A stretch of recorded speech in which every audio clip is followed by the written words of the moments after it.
Jake, before we start, I wanted to ask you, do you have a presentation or anything you want to share, or are you just going to be speaking? I'm just going to be speaking. I don't have slides or anything. It's more just content about the bill that we're working on. Got it.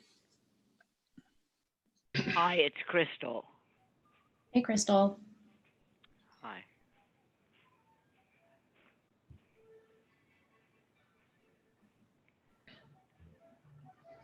Okay, so it's 6. Oh, Clint.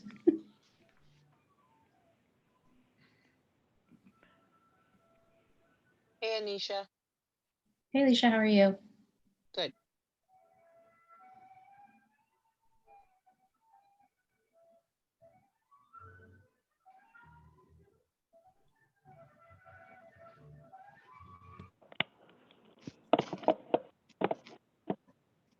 Okay, great. I think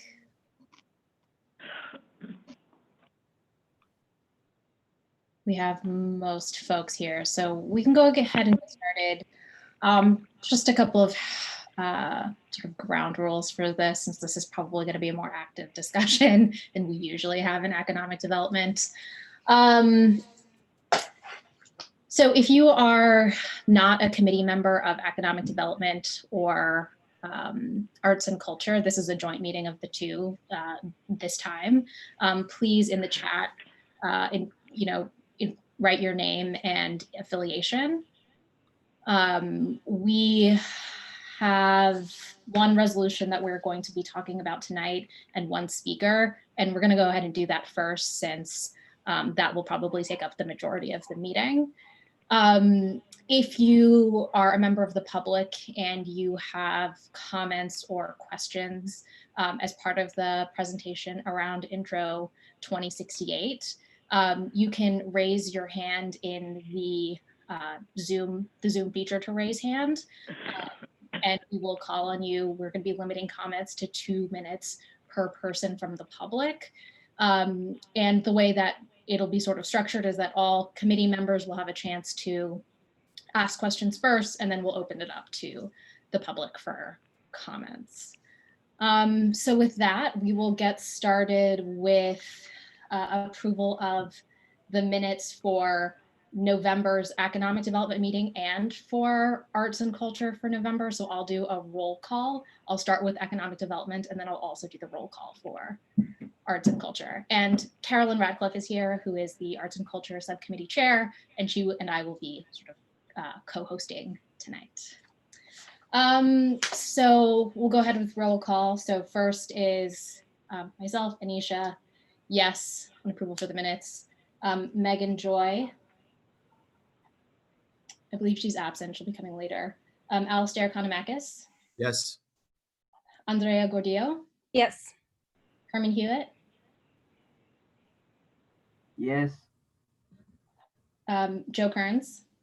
Yes. David Louie. Yes. Alex Militano. Yes. Richard Ropiak. Yes. Rodney Washington. Yes. And Andrew Comey. Andrew? Okay, I see you. Sorry, I was on mute. Yes. Okay, and then I will go on to arts and culture. Carolyn Radcliffe. Yes. Tatiana Jorio. Yes. Olympia Kazi. Olympia. I can't hear you, but I see you. Wendy Lee. Yes, present. Great. Tariq Ramos. Tariq, are you on? Okay, yes, I see your comment. Thomas Rosa. Yes. Great. Ricky Wong. Ricky.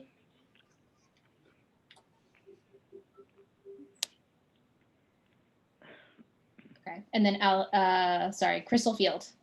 Yes. Great. So we will move on to the first agenda item, which is our resolution and presentation around Intro 2068, which I believe is called Open Culture. And I will hand it over to Jake from Council Member Van Bramer's office to give us an update on the legislation. Thank you. And first, thanks for the invite and having me come and join tonight's hearing or meeting and talk more about this bill. My name is Jack. I work for Council Member Jimmy Van Bramer. He's chair of the Committee on Cultural Affairs and represents parts of Western Queens, Long Island City, Sunnyside, Woodside, and Astoria. I'm his legislative director and cultural affairs liaison. And since the spring, our office has been working with cultural institutions across the city to figure out how could we better support cultural institutions during COVID and this pandemic and help turn the city into a stage and figure out ways to work with them to create additional opportunities for income and to share their work during this time when venues and spaces are closed, theaters are closed, and there's limited capacity for work. Since the spring, we've been working on this program called Open Culture. You've probably heard of open restaurants and open streets, and the idea of taking our public spaces and using them for things we usually do inside, but bringing them outside while we can't gather indoors in the same way we used to be able to. This program would be opening up the city for outdoor permits for rehearsals and programs for cultural institutions. This would open up the streets as a stage, looking at open streets as that venue, and turning the now complicated permitting process into a one-stop shop. Right now, working with the Street Activities Permitting Office, SAPO, there are a lot of barriers to participation. There are a variety of fees, forms you need to fill out, and different agencies approving different steps to getting a permit. And through this bill and through this program, we'd be turning into one application, one portal for free or low cost for organizations, arts institutions, and artists to do that programming and bring their work out into the city. The introduction number is 2068. I am happy to send a link in the chat so you all could see the older version of the legislation. But right now we are currently negotiating the bill with the mayor's administration. So there's a lot of updates and things that have changed. So I'm happy to explain that. I shared with, I believe, Carolyn, a fact sheet. And I'm happy to try to share my screen so y'all have it. I'm on my phone, so I don't know exactly how that'll work. I think my video will be cut off if I try to do that. So happy to answer questions, as much information as possible, and just kind of give a play-by-play of what the bill would look like. Does that work for all of y'all? I think that's good. I did, if you're a committee member, the fact sheet is what the bullet points were in the email that I sent last night. Perfect. So you all got that. Great. That's good to know. So for the legislation, the specifics of it it'd be starting in March, or the idea is to start in March and go until Halloween of next year, allowing for 2021, the nicer months, for these outdoor programs and events while we're still figuring out what's going on with COVID and the city is still responding to that. And for this, it would allow for rehearsals and performances.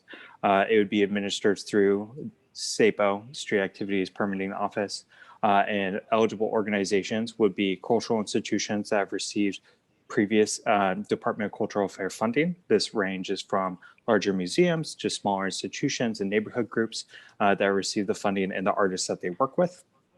And for the spaces that they'd be able to program on, it would be open to open streets as of right now. But we're exploring further options. So more spaces might be added later on, but the beginning would be open streets. And for the program, we are still negotiating final details, but for participation, it will likely be a small fee of about $20 for a permit in order to engage in this program and get a permit for outdoor activity. And I'm open to other questions as well. So if I'll refer to you, Caroline and Anisha, the co-chairs, to help facilitate questions, if that makes sense. Okay. Carolyn, do you have anything? Otherwise, we do have a number of committee members who have started to raise their hand. Okay. So Alistair, your hand's up. We are. Okay, Alistair. Thanks, Jack. Thank you. It's a nice relief to hear that the city is working on making the permitting process in any capacity simpler and cutting a lot of the red tape, because I think that's a big hindrance with businesses and institutions being able to conduct business and stay in business these days. One question I have for you is the purpose of this program is to obviously help artists and provide income to them.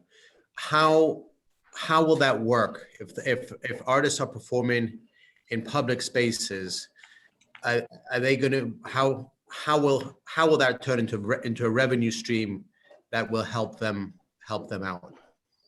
Great question.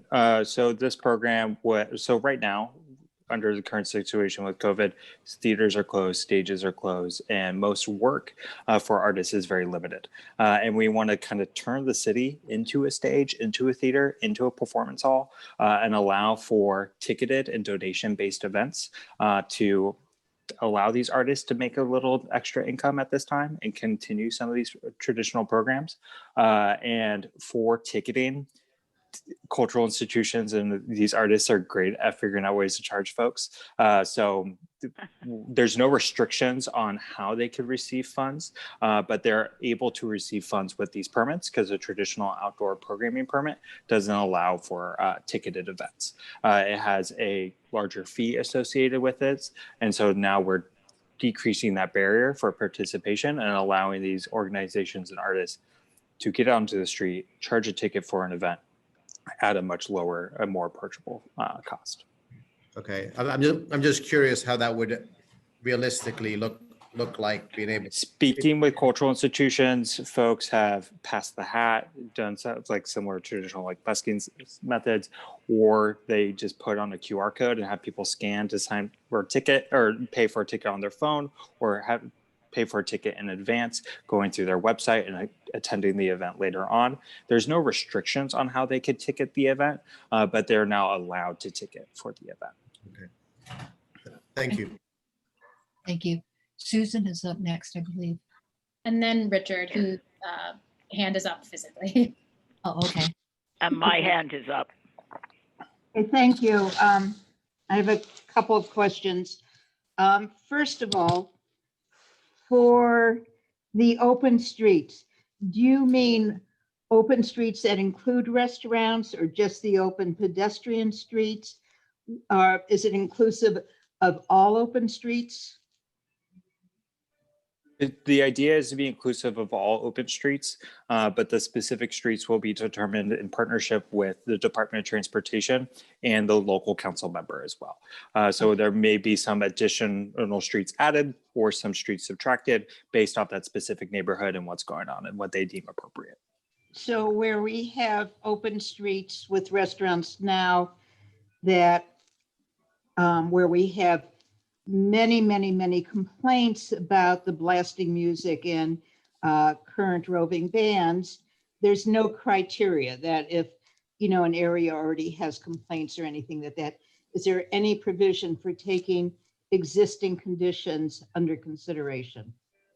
Right now, the latest version of the legislation that we're working on, the language for the specific spaces is up to determination by the Department of Transportation and in communication with the local council member. So if there are major concerns within that community, that council member could voice that to the Department of Transportation and make a decision from there.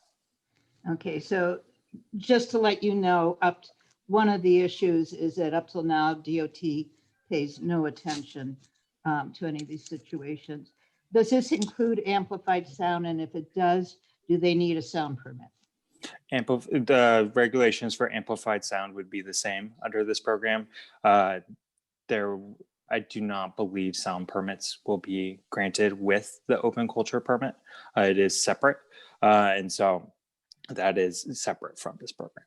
So, okay, because right now, except for a few concerts, the police are not granting sound permits. So that would continue. The amplified sound is no longer or is not part of this particular intro. It would not be changing the rules for the sound permit in any way. So they would need to Okay. apply to the same situation. Okay, so you have somebody playing on the street and they're selling tickets. And somebody else is standing there and says, I don't want to buy a ticket, but they're listening to the same music. How does that work? So specifically in the legislation, we have it listed that they're allowed to ask for admissions and tickets, but they're not allowed to stop anybody from walking through the street. They're not allowed to stop people from crossing on the sidewalk or passing through it. It's still a thoroughfare.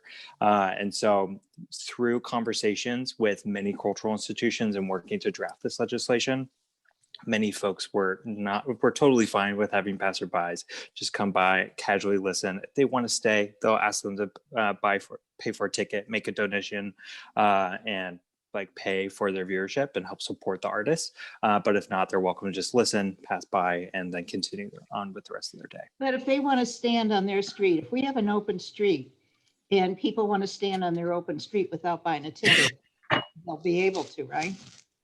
There is nothing legally binding against them. Okay. Okay, my last question. Someone wants to rehearse for 5 hours. What's to stop them? So for the permits, there will be specific times set for each one. And I believe, I don't know the specifics of how long they would all be because it's case by case and what people are applying for and what's permitted through Street Activities Permitting Office. So they would need to receive a permit in order to rehearse for the set amount of time that they apply for. So right now, SAPO doesn't have any criteria, something like 8 a.m. to 8 p.m. or something like that. So they would be setting a criteria, but we don't know what that criteria would be at this time. Exactly. That criteria is not necessarily codified within this bill, in this law.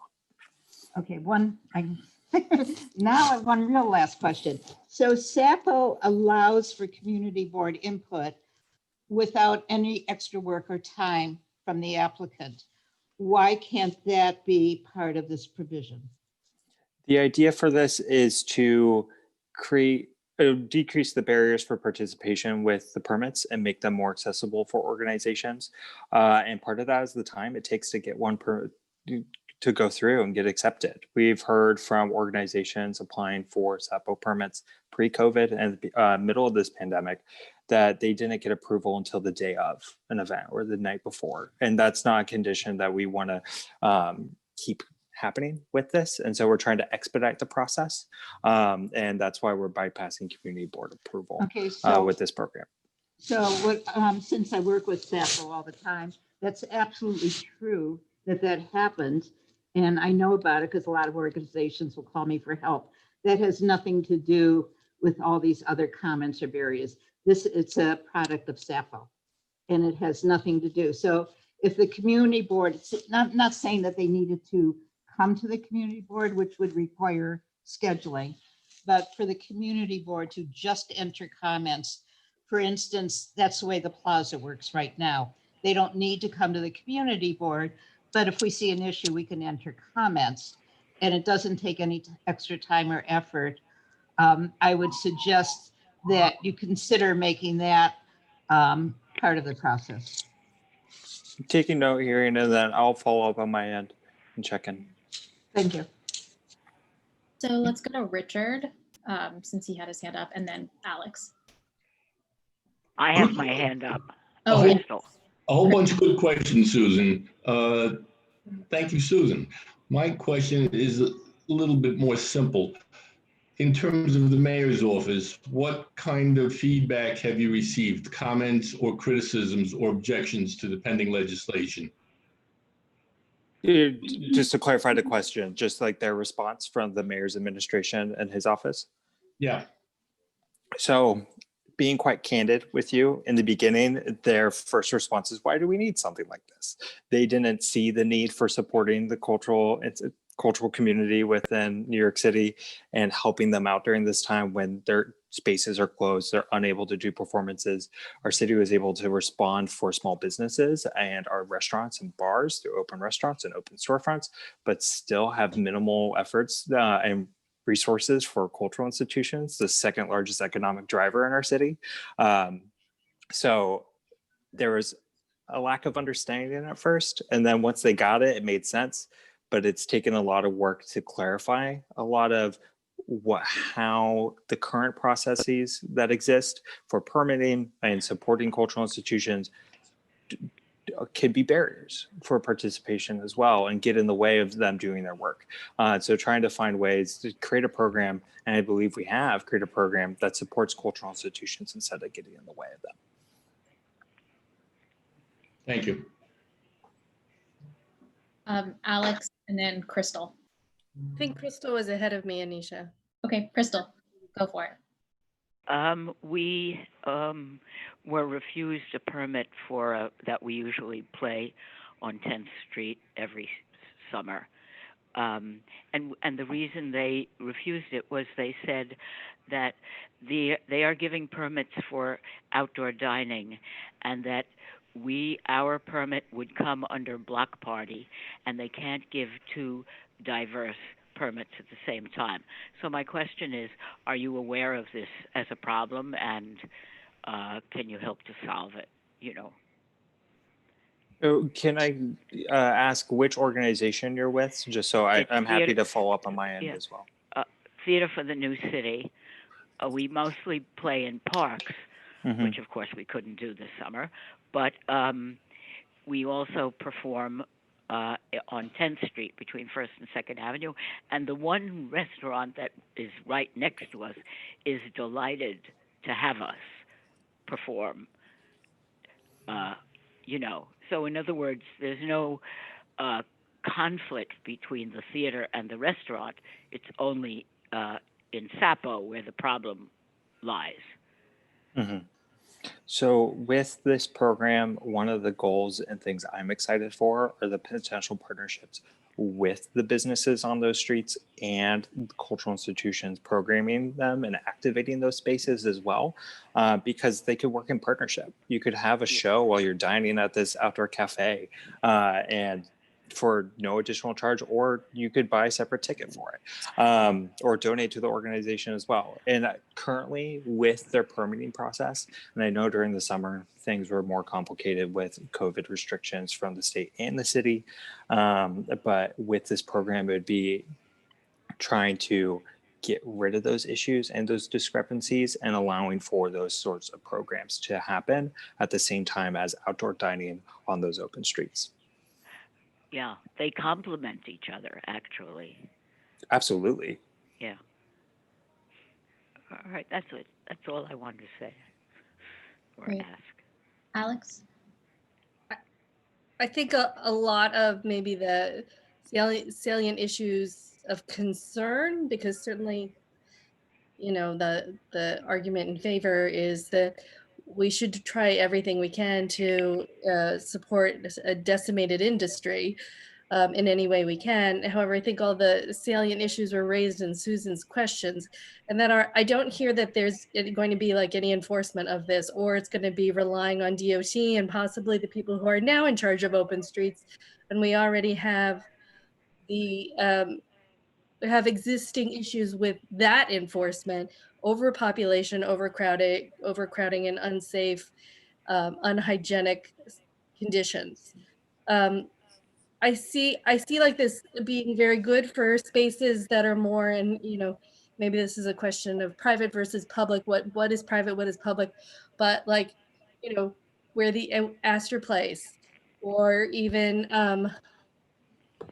Cooper Square Park, places where there's much more space, especially if you're going to permit ticketed events without restriction, which to me has the potential for inviting a lot more people to an area. And there are some open streets programs that just can't accommodate, I think, the additional people, or something has to be worked out where there's an accommodation made that results in some concessions on the part of the existing businesses who already have their things outside, right? I'm not saying that they should be, first come, first serve, they get to stay there, right? It doesn't seem like any of that has been worked out, and I can see the potential for disaster where we shouldn't be having any disaster. But yes, there should be, what Crystal said, the ability to work cooperatively, what you said, the ability to, enhance what's going on rather than decimating like already overburdened streets. Or like Times Square. Times Square has a lot of space, so could have, theoretically ticketed events. I hear that. The idea with this legislation and what we really wanted was to allow cultural institutions and artists to permit on pretty much any open space in the city. That includes parks, plazas, parking lots, alleyways, streets, not sidewalks because people are walking there, but kind of any space that's available. Make sure, find some way to make that accessible for a permit. Artists are so creative in how they could use space, and we want to make that available to them.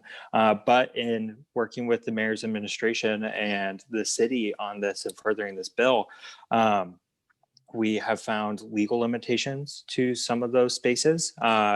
And with open streets as a starting point, we want to test this out a little bit as well. And we know these cultural institutions will be able to actively use these spaces, be good stewards of the community in these open streets, activate them, bring their art to these neighborhoods, profit a little bit, but also do it so in a way that's appropriate for the time we're living in. They don't want to see massive crowds. They don't want people to get sick or their artists to get sick from these events. And we're trying to expand the program as well. And I see this as a first step and seeing where we could go from there. So I understand the concern, and we're looking to expand it and get more spaces added in. And we are just looking for an opportunity for these cultural institutions and artists to share their art with the communities and make a little money at the same time. Thanks. We're going to stick with committee members to go first, or go in this first batch. So Andrew, you're up next. Thanks. I think I raised my hand correctly, Anisha. I tried at least. So I have a couple of questions and then a comment. Will, like open streets where restaurants are allowed to create structures, will art institutions and cultural institutions be allowed to create structures? Because right now I would say every structure created by a restaurant is illegal and does not meet the Department of Buildings requirements that we heard about last week. So that was question number one. To answer that, they wouldn't be building any permanent structures in any sense. These are temporary permits. So if anything is added, like a stage, a dance pad, something small and light, those are allowed for this. Like a pop-up stage you might see at a street festival or something like that. But it wouldn't be there for any permanent time. It'd just be there for the duration of the event, and then needs to be taken down as part of the permit. And who is responsible for deciding what footprint an institution can occupy? Again, seeing the open streets programs with restaurants, they've taken spaces next door to them because it was a vacant dry cleaner, et cetera, and some wrap entire corners. So I'm thinking of just Performance Space New York, which has frontage on First Avenue, which their frontage on First Avenue is in a bus lane, so that would obviously be not available to them. But then their property wraps several yards into 9th Street, which is a small, quiet residential street that already has restaurants on it. So what footprint would a place like that be allowed to have? I mean, Theater for the New City also has an issue right in front of them, which is why when they do their big events, they do it on 10th Street, and basically the street gets closed off for the duration, which is fine. So for these, all the permits would be reviewed by the city's street activities permitting office, and so they'd be reviewed through that and granted based off their review. And for the frontage, so these organizations, if they have a home or don't have a home and don't have a theater of their own, all these organizations are eligible to apply to permit on an open street. So not necessarily right in front of their establishment, but any space within the open streets, like catalog of streets available. Okay.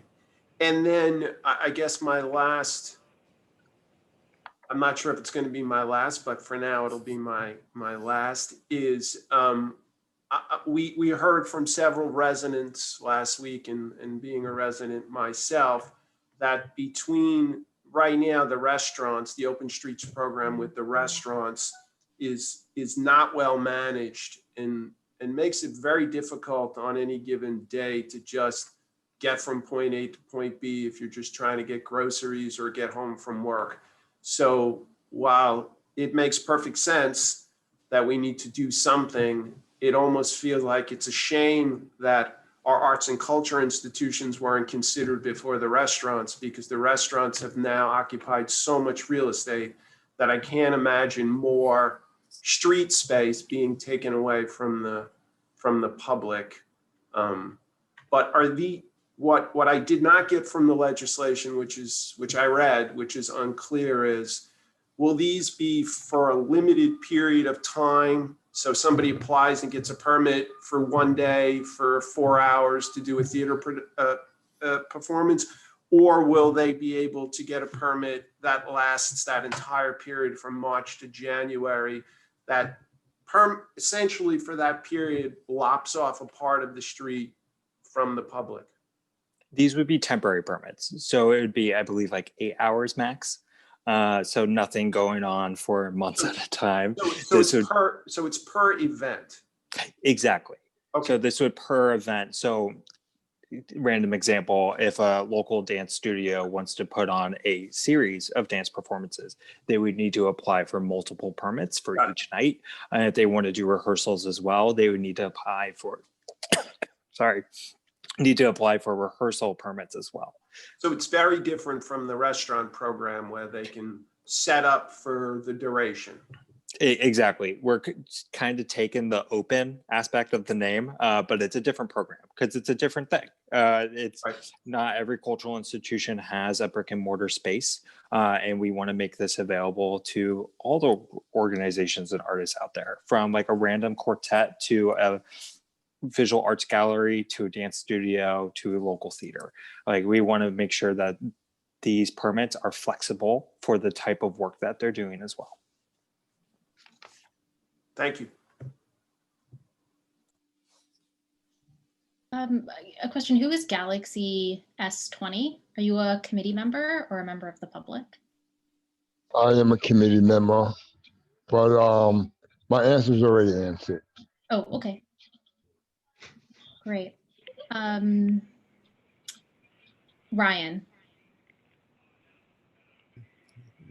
Hi, thanks. Hi, Jack.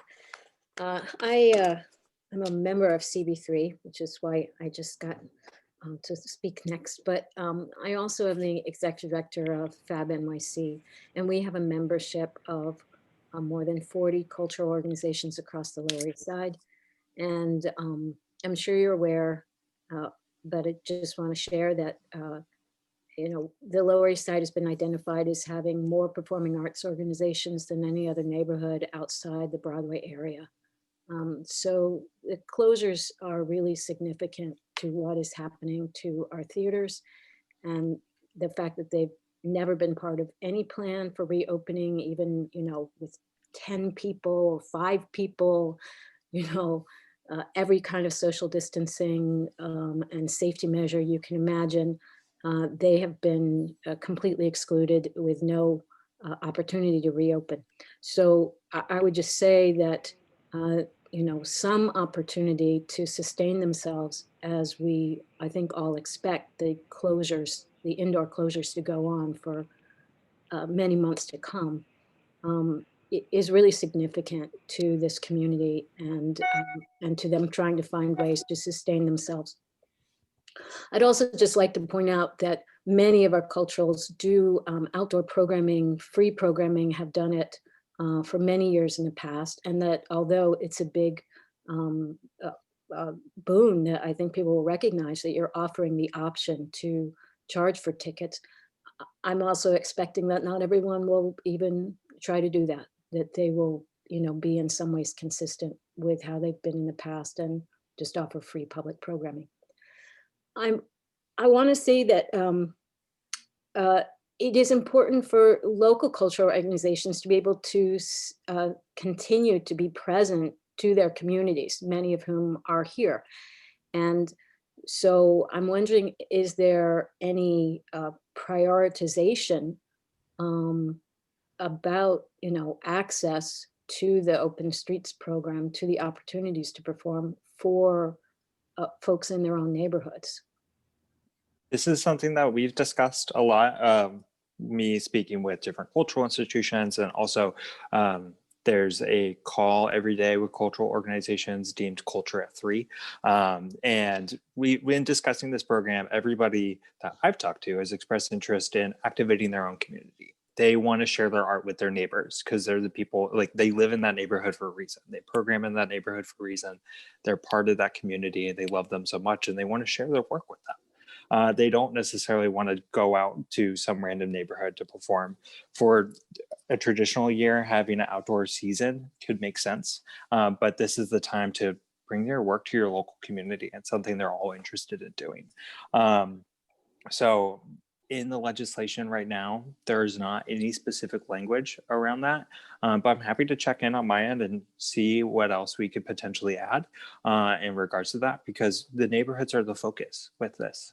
We want to make sure that the organizations are given priority in their local community, and there's not necessarily others competing for that space.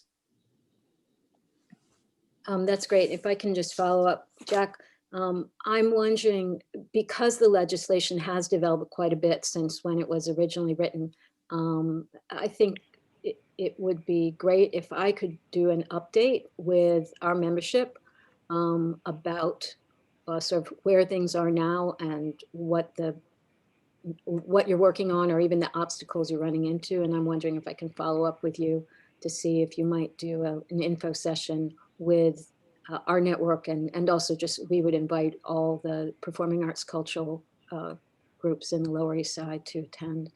Happy to. I'll put my email in the comments, and feel free to send me a note. Thanks. So we have Andrew and Susan who have their hand raised, and then we'll get to the 2 members from the public who have their.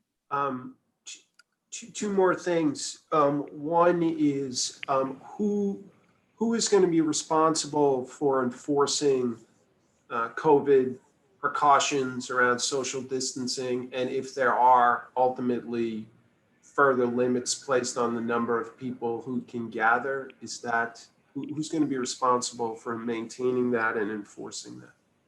So with this program, all these organizations would still have to follow city and state regulations, executive orders regarded to COVID. So gathering limits would still be in place. You're not allowed to have more than 50 people, I believe. And with the permit as well, the organizations will be required to submit, or the applicants will be required to submit a safety plan as well. We want to make sure they are thinking about COVID in this. If they're going to have a more structured stage, event, cast, crew, and audience, we want to make sure that they're thinking and acting appropriately. And for enforcement, the institutions will be helping with that and making sure people aren't gathering. If they are, asking them if they want to donate, things like that, and getting people to cross through the street. But there'll be similar enforcement and regulation for open streets and open restaurants as well.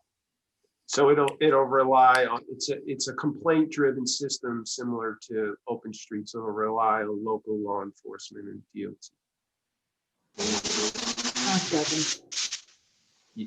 Yes. Sorry, the audio got interrupted. So right now, the Open Streets program for restaurants relies on, it's a complaint-driven system that relies on local enforcement by the police department, by the community board, by residents making complaints, et cetera. So that'll be a similar process. No. I would say it's more similar to current outdoor programs or pre-COVID outdoor programs in coordination with the local NYPD precincts because they're informed of these events as well and often would send out a community affairs officer to oversee the event normally. So I believe it'll be similar to that. So enforcement similar to if somebody got a permit to perform in Tompkins Square Park. Yes. And then my other was just a comment. I think Ryan raised it, which is I would say to be fully supportive of this, I would want to ensure that the people who benefited from this were our local cultural institutions, and that not random cultural institutions or arts organizations could just get a permit to perform in the Lower East Side. We want to make sure that this is targeted to the institutions that are in our neighborhood and have historically served our community. I'm not sure how that gets done, but I would strongly second that emotion or recommendation or request. Okay, Susan? Okay, thank you. First, I want to correct some information about enforcement. Local precincts do not enforce, are not in charge with enforcement. Enforcement comes from the Mayor's Office of Special Enforcement, and they don't enforce these kinds of things. They do enforce like the underground parties. We have it on our streets every day. We know that. So, we should, base our expectations on what is happening right now. I have a question about self-certification. The intro said self-certification, but if SAPO is now issuing the permits, does that mean it's no longer self-certified? Through negotiations with the mayor's office and the bill being updated, that is one thing that has changed. So it would not be self-certified, it would be an expedited process. Okay, and another question regarding the current roving bands, which are legal as long as they're not using amplified sound. So we actually do, because we're a destination area with lots of open restaurant streets, we do attract a lot from outside our neighborhood. How do you deal with permitting local organizations, particularly for a certain amount of time, when you also at the same time have these, brass bands are particularly popular right now. You have these brass bands which don't need permits, and they're in our open street areas specifically. Could you repeat the first question for me? Apologize. Okay, so I think everybody here has agreed that they would want to be supporting local nonprofits for the permits. Mm-hmm. However, we are a destination area and we already, without permits, attract bands. They're particularly brass bands, and they go up and down the open streets. They don't need permits because they're not using amplified sound. So you're going to have a competition between those bands and the permitted organizations. And how do you deal with that? So for this legislation, we're focusing on making the process more accessible for these organizations to get a permit. So if these brass bands would like to apply for a permit to be in one space, charge a ticket or admissions, they're welcome to apply and be involved in this. And with the local preference, I'm going to check in and see how we could add that in to the legislation. But for the enforcement part, that's a further conversation with the Mayor's Office of Special Enforcement, the local NYPD precinct, and that community, and finding a solution that works for that neighborhood, because it's going to look different in every part of the city, and how these streets work and how it'll work with performances in the open restaurants and the open streets. So let me just clarify. So these bands that we have now, once the permitting starts, they will not be allowed on our streets playing without a permit. Not necessarily. there may still be people that perform without a permit, and there's an enforcement process for that. But they're in welcome to reality- apply for these permits. But you're saying right now it's legal for those bands to be there. Will this legislation make it illegal for them to be there without a permit? So we will have permitted people and unpermitted people in the same spot playing. Potentially. Okay, that's a really big deal. Okay, and I just want to say, as far as the enforcement, you know, those of us that work on this all the time at our district service cabinets and everything, we have gone through this again and again and again. It's not a local conversation. It's not happening. The police don't want to do it. They're not doing it, and they're not being charged with doing it. The Office of Special Enforcement is too overwhelmed and really is not spending their time on this kind of thing. So I just want people to be realistic. Thank you. We have one more board member, Olympia, you're next, and then we will go ahead and open it to the public to speak. Olympia.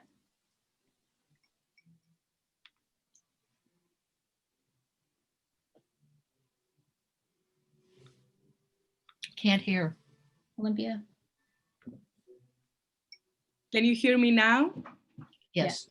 Great. So, hi, Jack. So thank you so much for being here tonight with us. I serve on Arts and Cultural Subcommittee at Community Board 3, and I'm one of the people who put forward this resolution. And first of all, I want to thank you and your boss, Council Member Jimmy Van Bramer, for the working tirelessly for arts and culture for the city, and also for understanding that it is not just about industry. Culture is beyond that. Right now, of course, the pandemic has taken attacks in the livelihood of a lot of our fellow citizens, but also it may have a huger impact in the long term about what arts and culture and what kind of art workers do we have.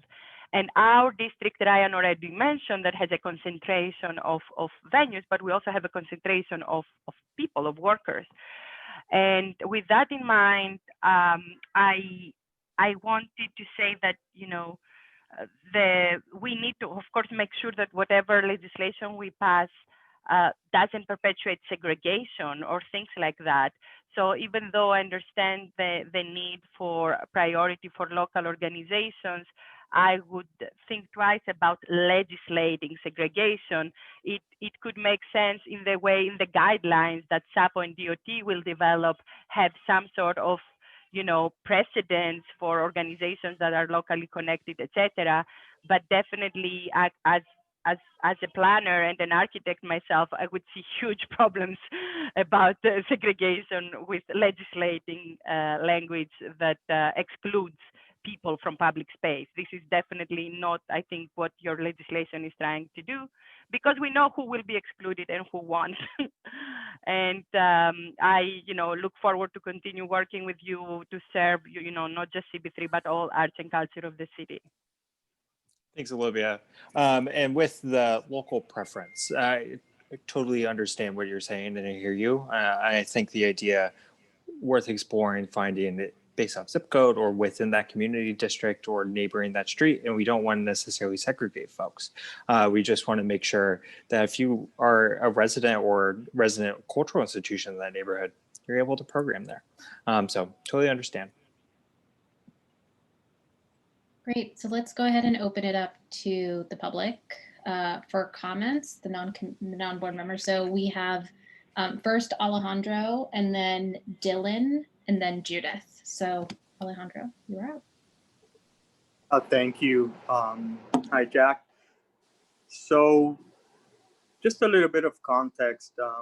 I am the director and chief curator of a longstanding organization in the Lower East Side that has actually dealt with street activity permits office for over 30 years.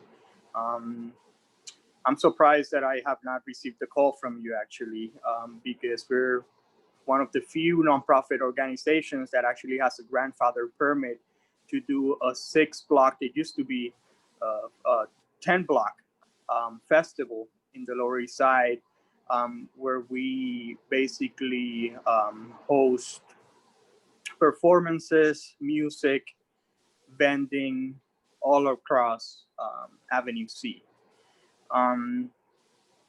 So with that said, and I really appreciate all the points raised by Susan, Alex, their Olympia, very well taken. I think you should definitely consider all of what the council members have told you.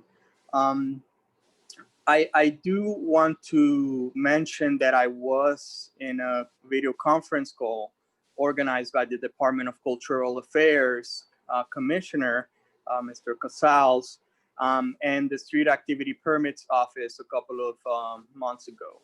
And they wanted to update us, specifically cultural organizations that have a relationship, a long-standing relationship with both of these institutions. And they were very clear about the new restrictions, the Street Activity Permits Office that they will be implementing until further notice.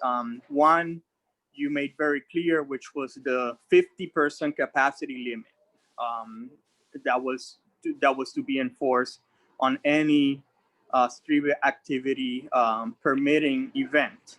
And obviously, this would include not only staff working on this event, but also audience. So while, yes, you may provide a seating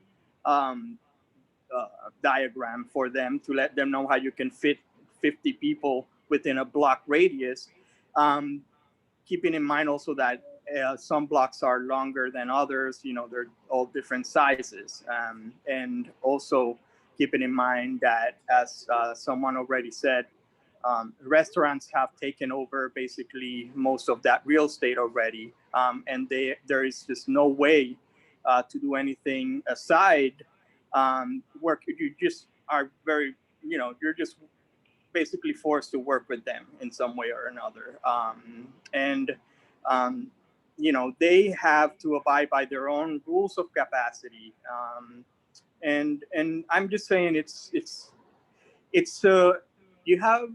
I think it's a great idea. I think it's a bit late, honestly, to be thinking about this, as someone already mentioned. Unfortunately, for nonprofit organizations that not only have provided this type of activities for the community for years, but are also free of charge, like someone also already mentioned. For example, our institution wouldn't necessarily be charging anyone to see an artist perform as part of our artistic residency program, for example, or as part of our theater lab program of our Loisaida Festival.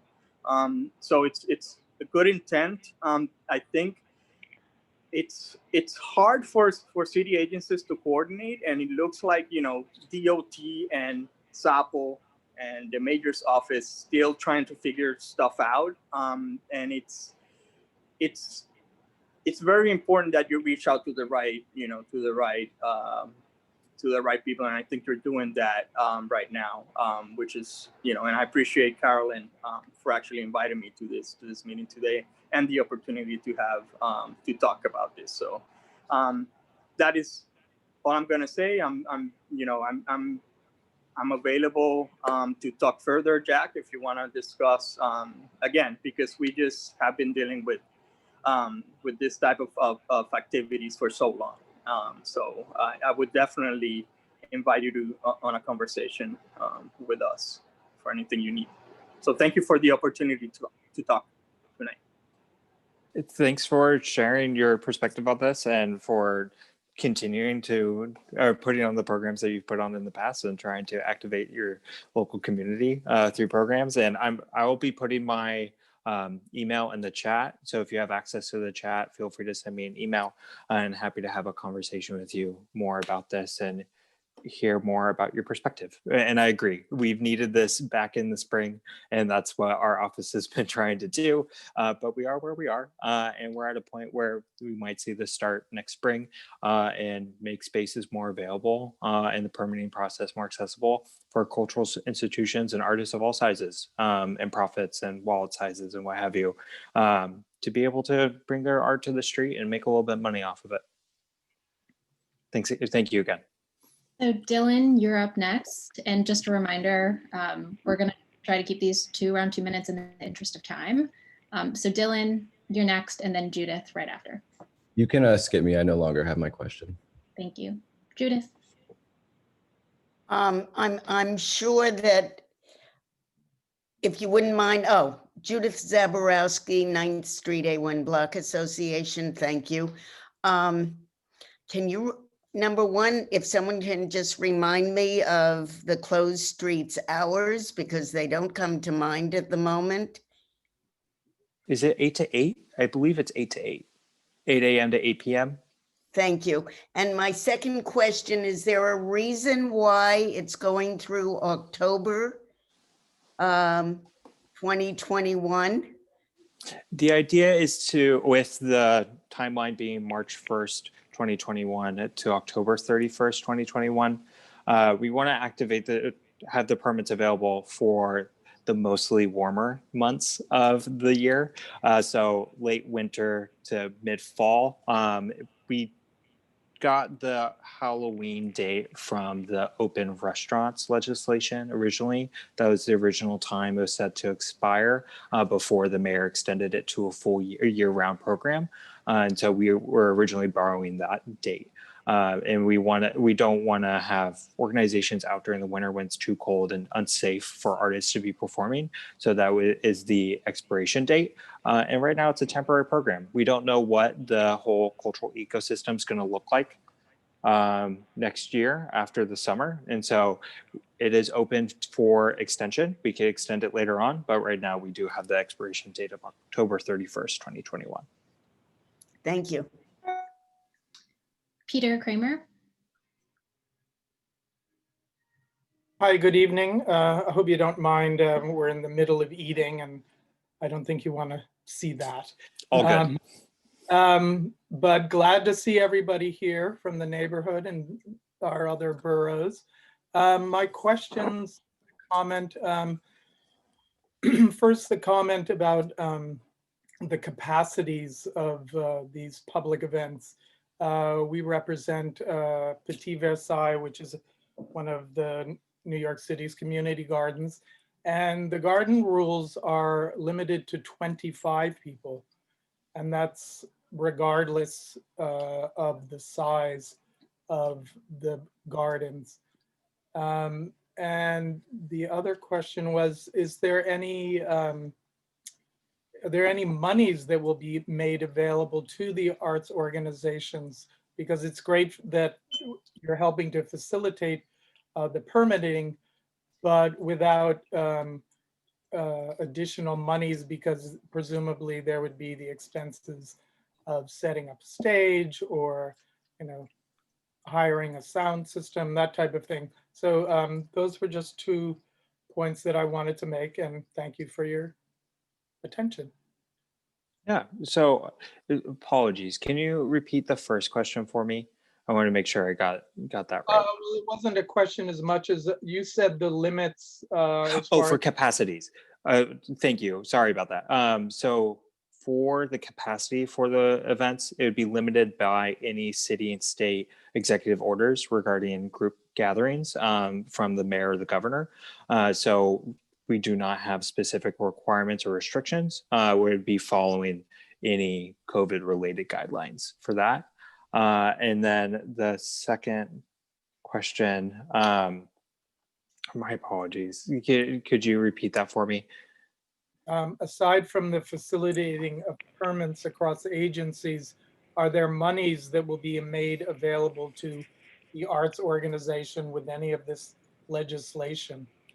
The legislation itself does not have anything regarding grants or funds for the artists, but in speaking with cultural institutions and those that are working with artists on a regular, they're exploring little micro grants for artists in ways that larger organizations could either sponsor smaller organizations.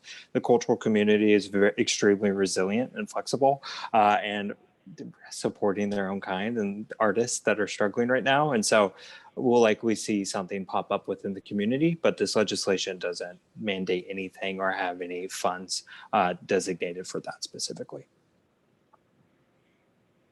Thank you. Ares? I'm not sure how to pronounce the name. You're up? Good. Ares is good. This is late, but it's not too late. I don't expect we'll be ready to open, allowed to open by the time the weather turns again. So I'm thankful that this is still moving forward. Hopefully it does still keep moving forward. In terms of local organizations, we've been running a space on 4th Street for a long time now, and most of the people that perform there are organizations that are not local organizations. They're from around the city, but they don't have an office and they don't have people that live in the East Village, but they perform in the East Village a lot. So it is their local neighborhood, even though they can't afford to live there. So I urge you to keep that in mind. You know, you'll see people showing up that are not local, but the East Village is their home.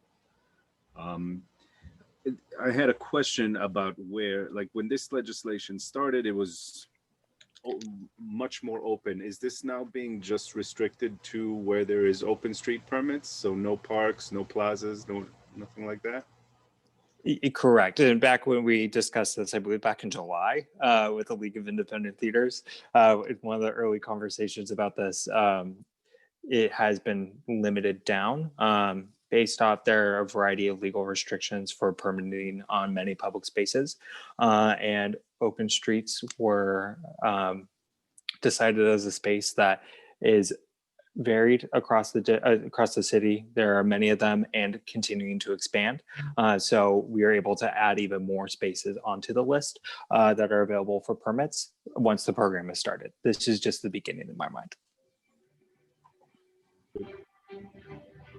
We'll do a last comment from Andrea. Sure, thank you. Thank you, Jack, for all of your very thorough answers to all our questions. But my question is actually something that Susan said. I just wanted to clarify. And it was about the concern over having permitted and unpermitted events in open cultural spaces. I just want to understand the concern around that a little bit, because it's I can understand the concern around COVID related situations, but you know, all of our cultural institutions are nonprofits and are subject to the same kind of registration and certification of our safety plans. So that is in place even if you have just like one person coming into your office. So I'm just trying to understand why that would be a concern, particularly given in the past there are permitted and unpermitted events on much larger scales. Yeah.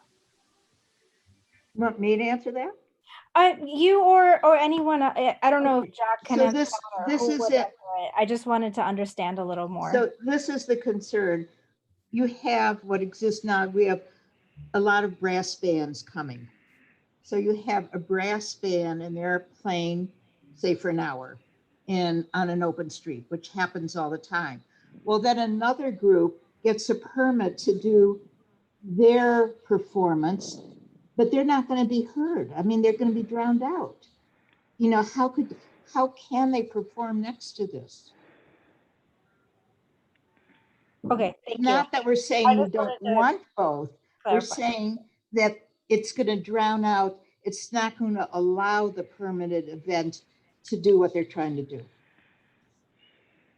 Okay, thank you.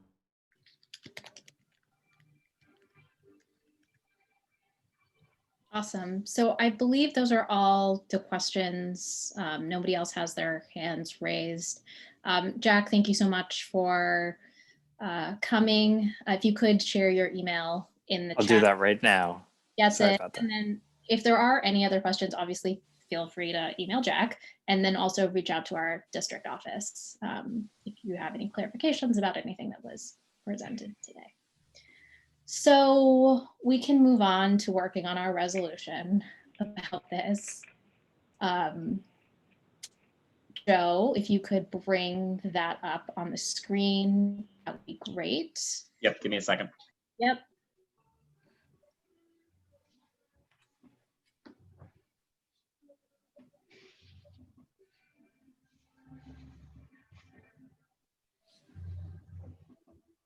And Carolyn, if you would like to share your updates on the resolution, because there were some that were made from the last version that was seen last month. It does seem from this conversation that we've had that there will likely be a lot more edits to be made. So please, everyone, sort of gather your thoughts about that and we'll move through it. But Carolyn, if you do want to go through. Anisha, before we start, can I ask a question? Sure. So the conundrum for me is, based on this presentation, it seems that this legislation is still fluid, that there are a lot of things that need to be added to it, et cetera, to properly account for a range of issues. So if we draft and pass a resolution tonight supporting this bill, in my opinion, the bill still needs, and I believe we heard, needs a fair amount of work. So we are essentially we would be passing a resolution, assuming we passed it, for legislation that has not yet been finalized. So is there any reason?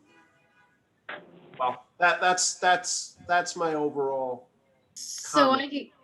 I'm happy to open it up to the Arts and Culture Committee and Economic Development Committee members to weigh in on this.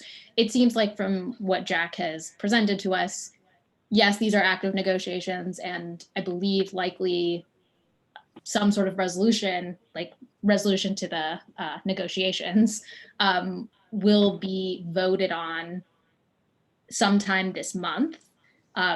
So what happens in our resolution isn't necessarily, I guess, the most important.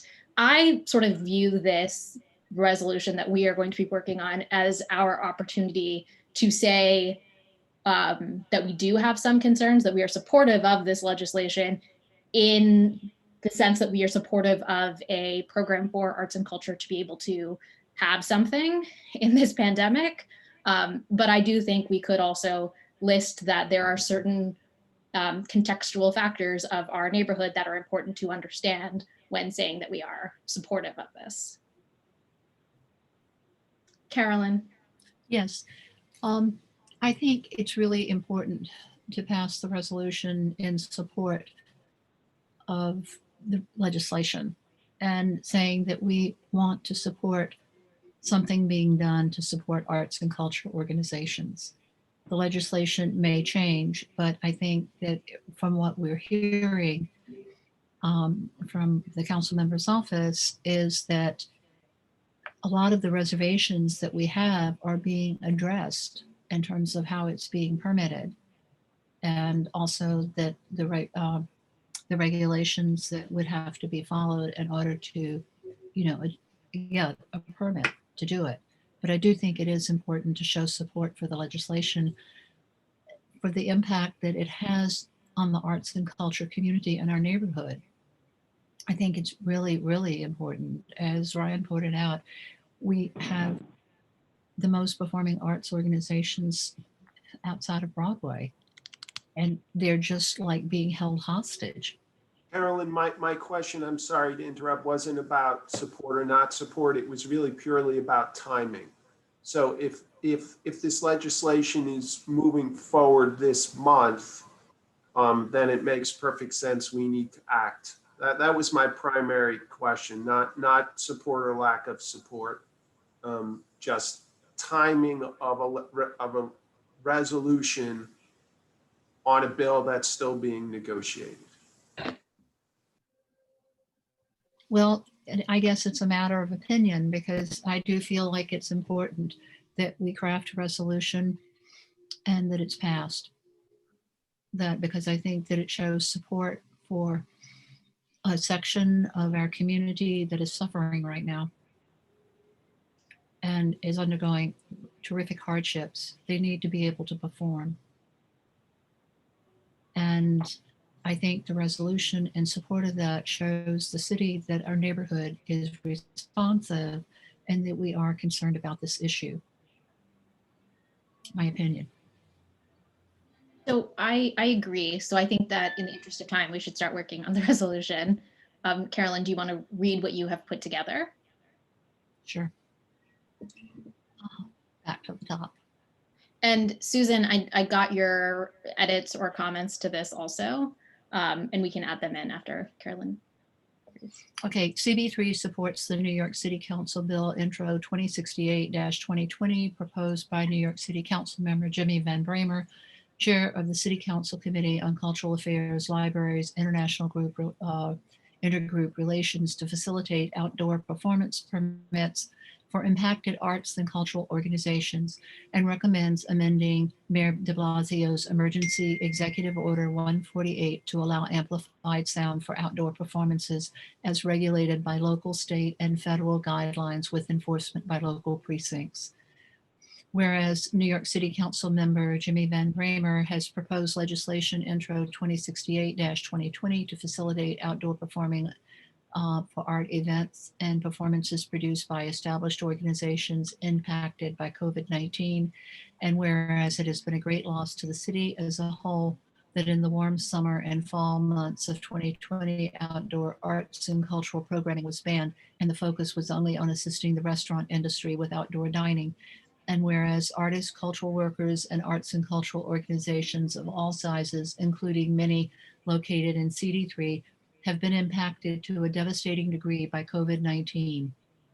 The sector lost 69.2% of its total jobs since February 2020, according to the Center for an Urban Future, Art in the Time of Coronavirus, New York City Small Arts Organizations Fighting for Survival. And whereas the impact of the loss of accessibility to the performing arts has also had a detrimental effect on the emotional health of our community as a whole, therefore, we urge Mayor de Blasio to amend Executive Order 148 banning all amplified sound so that outdoor performances, which would be regulated by local, state, and federal guidelines and enforced by local precincts, would allow established arts and cultural organizations to be accommodated and make performances accessible to the general public, as this would allow performers to go back to work and funnel funds to the support of economies that supply performances.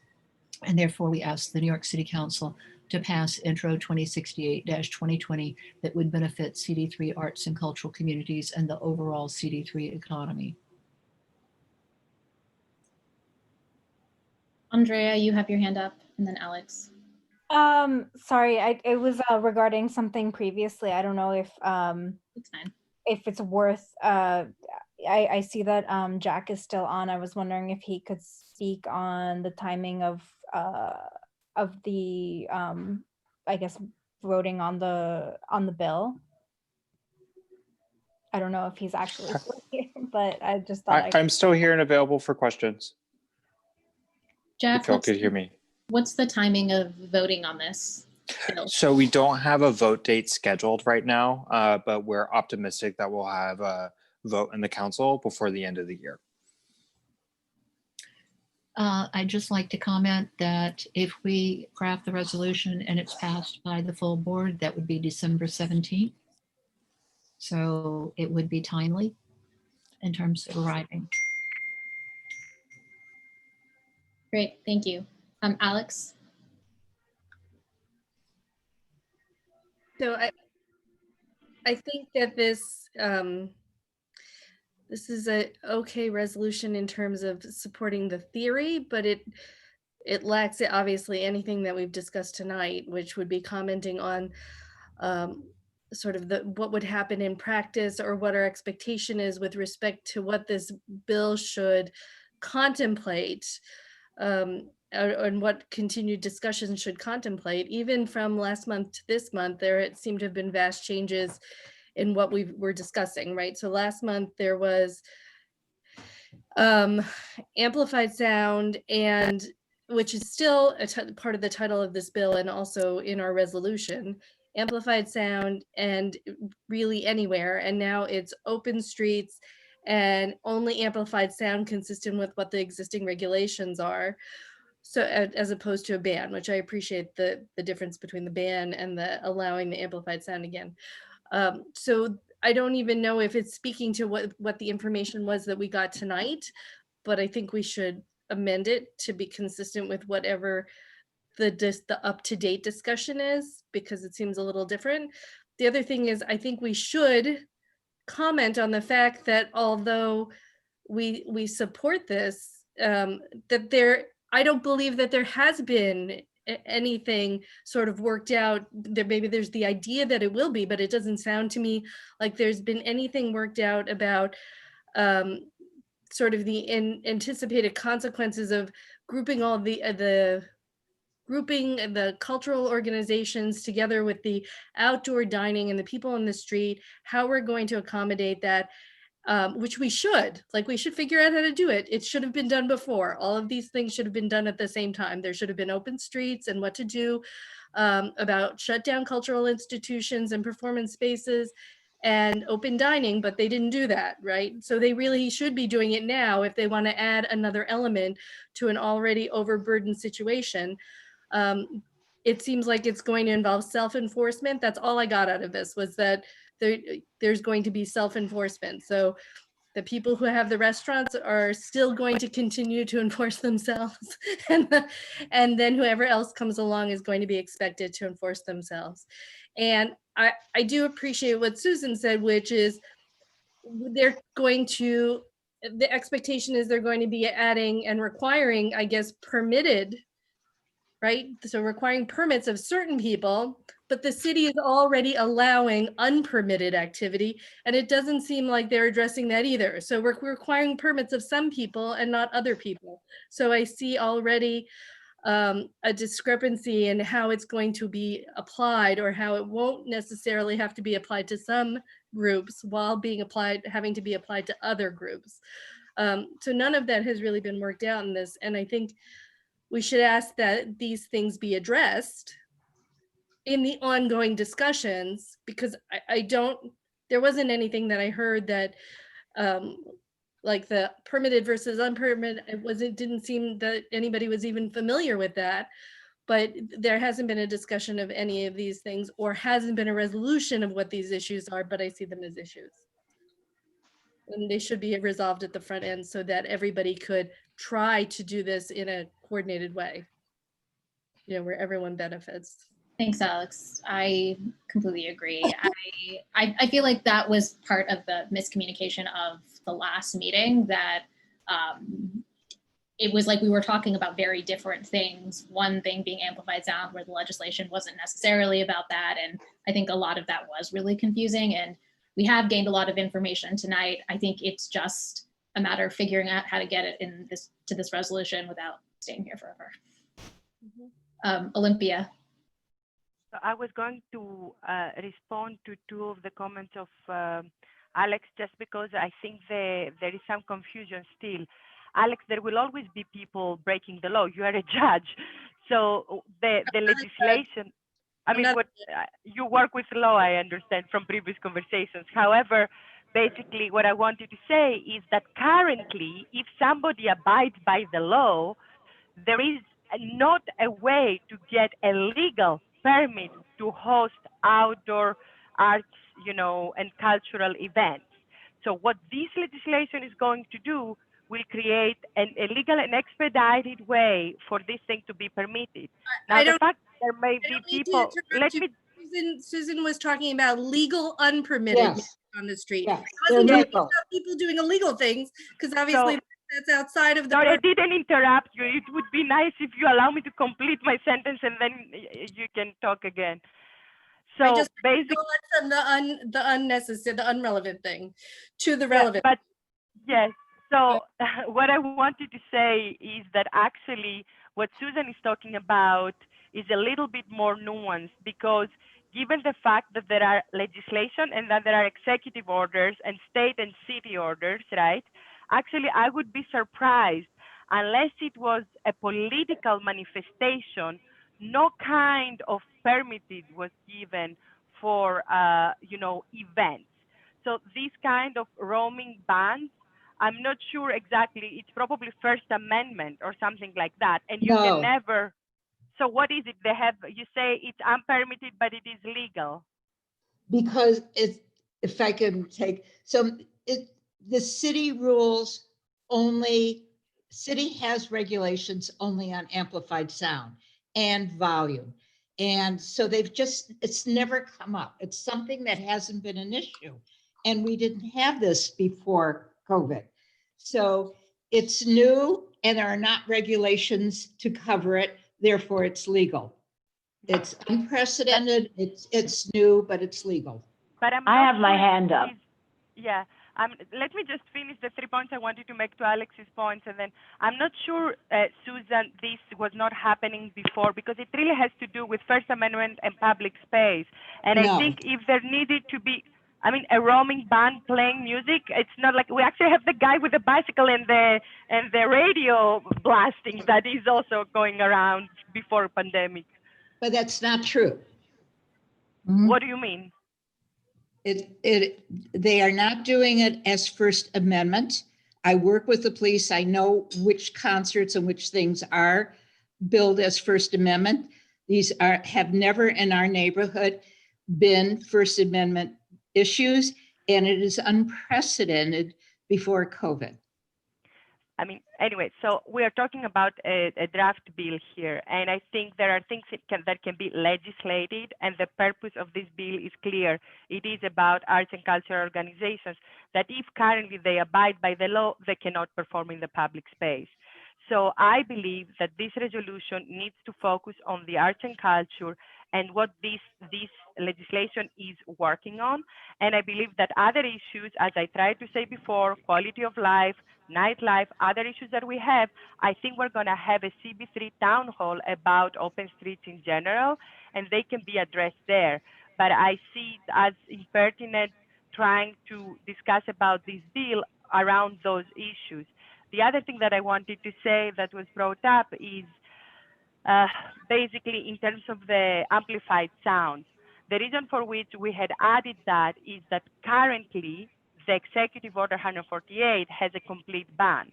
So even if the legislation passes, an outdoor performance theater or whatever, they would need to have amplified sound. So we're trying to say that once they will have a permit, they will also need to be allowed to use amplified sound. And that's why we wanted to address that for this resolution. I have my hand up. Crystal, go ahead. Okay, first of all, there are legal limits on the amount of amplified sound you can have. They exist right now. Police department can close you down if you are too loud. That's number one. The other thing is that at this time, they may be allowing off the record roving bands to play, but actually legally, you cannot perform in the street without a permit, period. You can't. So, if somebody things slip through the cracks, etc. But as far as this resolution goes, that's all they can say. They can say we want to give permits out for groups to play, which implies that if you don't have a permit, you can't perform. Thanks, Crystal. Susan, you're up next. I'm not speaking to argue one way or another for the bill at this moment. What I am saying, I just want to clarify, I work with the law enforcement. That's part of my job. They say that the bans are legal, the law enforcement, and the police are at this time, unlike before COVID, are not enforcing the sound issues. They're not closing anyone down at all. They have given that over to DEP. DEP could only do it on scheduled visits. Things have changed. There are drastic changes. So I'm trying to explain what exists right now. It may not exist after COVID, but in working with the mayor's office, working with police, working with all the agencies, I'm trying to explain what's happening now. And amplified sound is not part of this. It's a totally separate issue from this intro. Carolyn, Yes. You know, the thing about the roving bands and trying to incorporate that into the resolution, I think that would be very difficult. Okay, this resolution is addressed towards arts and culture organizations doing a legally permitted process and have to, you know, accommodate arts organizations that haven't been able to perform or work. All right. If somebody is doing something on their own without authorization, I have seen a pickup truck with amplified instruments Sunday. It parked at the 8th Street or the 9th Street entrance of Tompkins Square Park repeatedly. Okay. They have a sign out for Venmo. It's like, that is, to me, an issue that is separate from what we're trying to deal with in this resolution. I do not understand how we can incorporate trying to deal with unauthorized performance on the street. We're trying to deal with organizations who are trying to follow the law, apply for a permit that says that they have to follow guidelines for local, state, and federal, which should cover the arts organizations, most of whom are very responsible because they have to pay the fines. The other thing that you have to look at, this, the new wrinkle in the legislation is now asking the arts organizations to pay $20 a pop for if they want to rehearse, and that they would have to apply for a separate permit for every one of those events that they do on the street, whether it's a rehearsal or a performance. Okay. It's just like there seem to be a lot of things being written into the legislation and negotiation with the mayor's office. It's no longer like a self-permitting process. The organizations have to go through SAPO. They have to provide certain safety restrictions. So getting into how, you know, how do we police unauthorized performance? I mean, that's not what the resolution is about. The resolution is about trying to support an industry that is suffering greatly right now and allowing them a legal process by which they could perform and by which they could ask for donations or sell tickets. So it is not meant to address people who are roaming the streets doing whatever they want to do. we have more comments. I'm going to keep it to committee members for the time being, since there are still a number of them. But please be thinking about how this resolution is going to reflect all of the things that we have all been talking about, because we do need to get there. Andrew. Yep. So I'm just confused at this point. The resolution and the discussion, the presentation we just heard, and the background materials that were sent were to support Intro 2068-2020, this permitting process. But this resolution is also appears to be asking us to support the adjustment to an executive order banning amplified sound. There's a lot of background noise here in my office.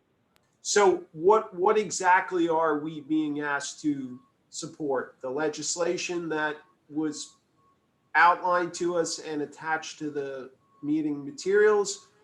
Or are we also being asked to somehow adjust this amplified sound?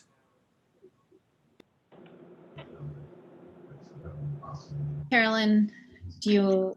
Yeah, I do. It's like, it states very clearly that the outdoor performances would be regulated by local, state, and federal guidelines and enforced by local precincts, would allow established arts and cultural organizations to be accommodated and make performances accessible. Okay, the amplified sound is, it would allow them to use amplified sound for their performances. It's not saying that it's like a free-for-all. It's saying that if the question is, mayor's executive order could be amended to allow the use of amplified sound to go along with those permits. To me, that's what the interpretation is. It's not saying that you just totally lift every restriction on amplified sound.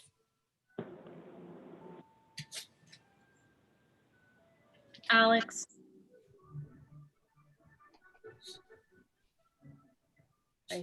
I'm sorry, I'm actually trying to draft something because I think we're getting stuck on the tree, and I'm sorry I even used the example I used for the forest. And the example really is that this is just, you know, it's a resolution. We're supporting the idea in theory with the expectation that everything is going to get worked out in the wash, or we're going to be able to address it sometime down the road in some other forum.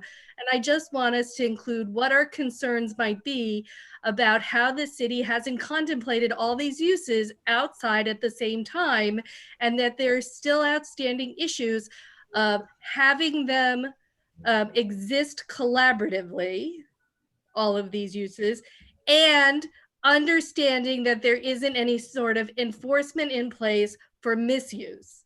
I am not saying that anybody in particular is going to misuse, whether it's a cultural institution or a restaurant at this point, misuse the space, but it has happened in specific instances in the past. So we should just recognize that those things seem to be absent from this discussion so far. That's it. I agree. I'm trying to draft a couple of whereas clauses that just says that, while at the same time saying we wholly support this in concept. Yes, thank you. Olympia? I mean, I'm exhausted.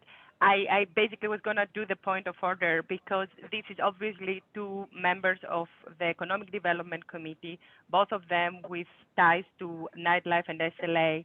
And even at the last committee meeting, instead of constructively suggesting language, so I want to thank Alexandra for finally drafting some language, they just go on a banner while Arts and Culture committee members and the constituencies that we represent feel really like it can be offensive, what the discussion that is being had here today. And I want to make sure that we all understand, we all live in this neighborhood, we all have children, dogs, our lives. So we care about quality of life, and that's why CB3 will have a town hall about quality of life and things like that. But this resolution, I want to remind everybody, is from the Arts and Cultural Committee, and it is subcommittee. I wish it was a committee. We wouldn't be discussing many other things. But basically, it is about arts and culture, and the legislation is drafted that way because, and that's why I wanted to understand, you know that legislations cannot be detailed. That's why they come with guidelines and they're attached to agencies that enforce them. The legislation is the big idea, and it should be permitted to have outdoor performances. And our community in CD3 of Arts and Culture definitely agrees and desires that. And I believe it is our duty at CB3 to also, reflect that in our resolution. And all these other concerns, I believe they're very valid concerns, but actually are part of that town hall that we're going to do and the resolution about quality of life, but has nothing to do with the legislation designed for the needs of arts and cultural organizations.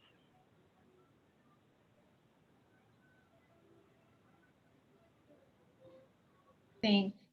So we're going to keep it, I know that there are other hands up, but I think we're going to keep it to only committee members for the time being because we need to finish drafting this. Are there any comments from any other arts and culture subcommittee members that have any specific language or anything else. Otherwise, I feel like we should start at the top. Richard, you have your hand up. If I understand Andrew's comments earlier, from the discussion that I've heard this evening, I'm a little concerned about what might be considered a mashup of a whole bunch of issues within one resolution. I'm uncertain about the amplified sound issue, and I think it muddies the water here. I would be very happy to vote for the resolution if we separated out the sound issue. I don't know if that's possible, but that's my thinking on it now. Thank you.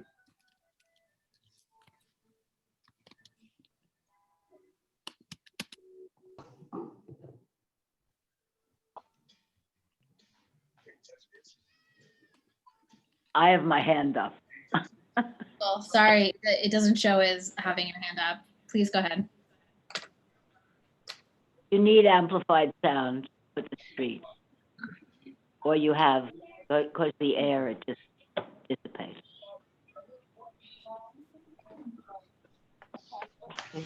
For any of the folks in the Arts and Culture Subcommittee or are more familiar with this, when you are getting a permit already through SAPO for an outdoor performance, are there already guidelines about amplified sound?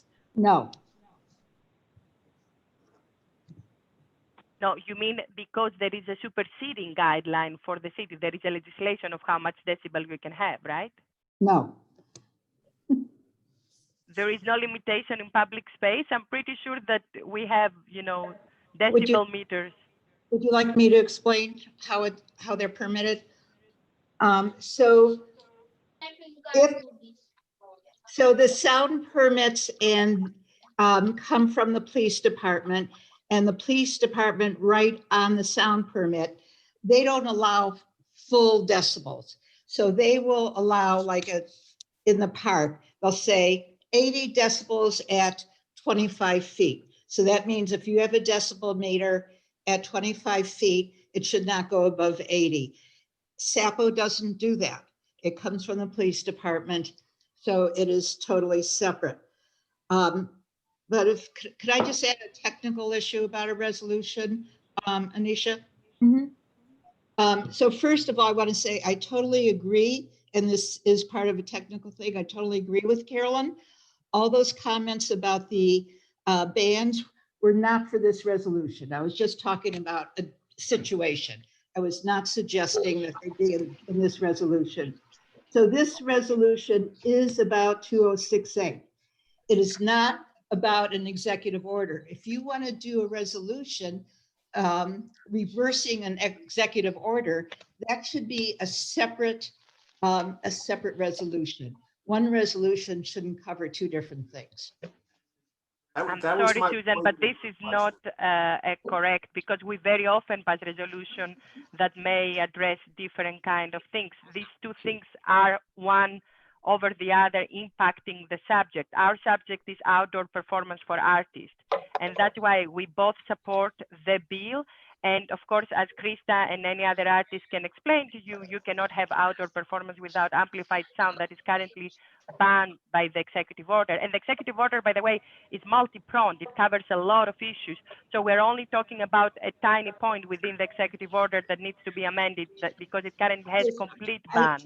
I didn't know that we were you and I were having this conversation.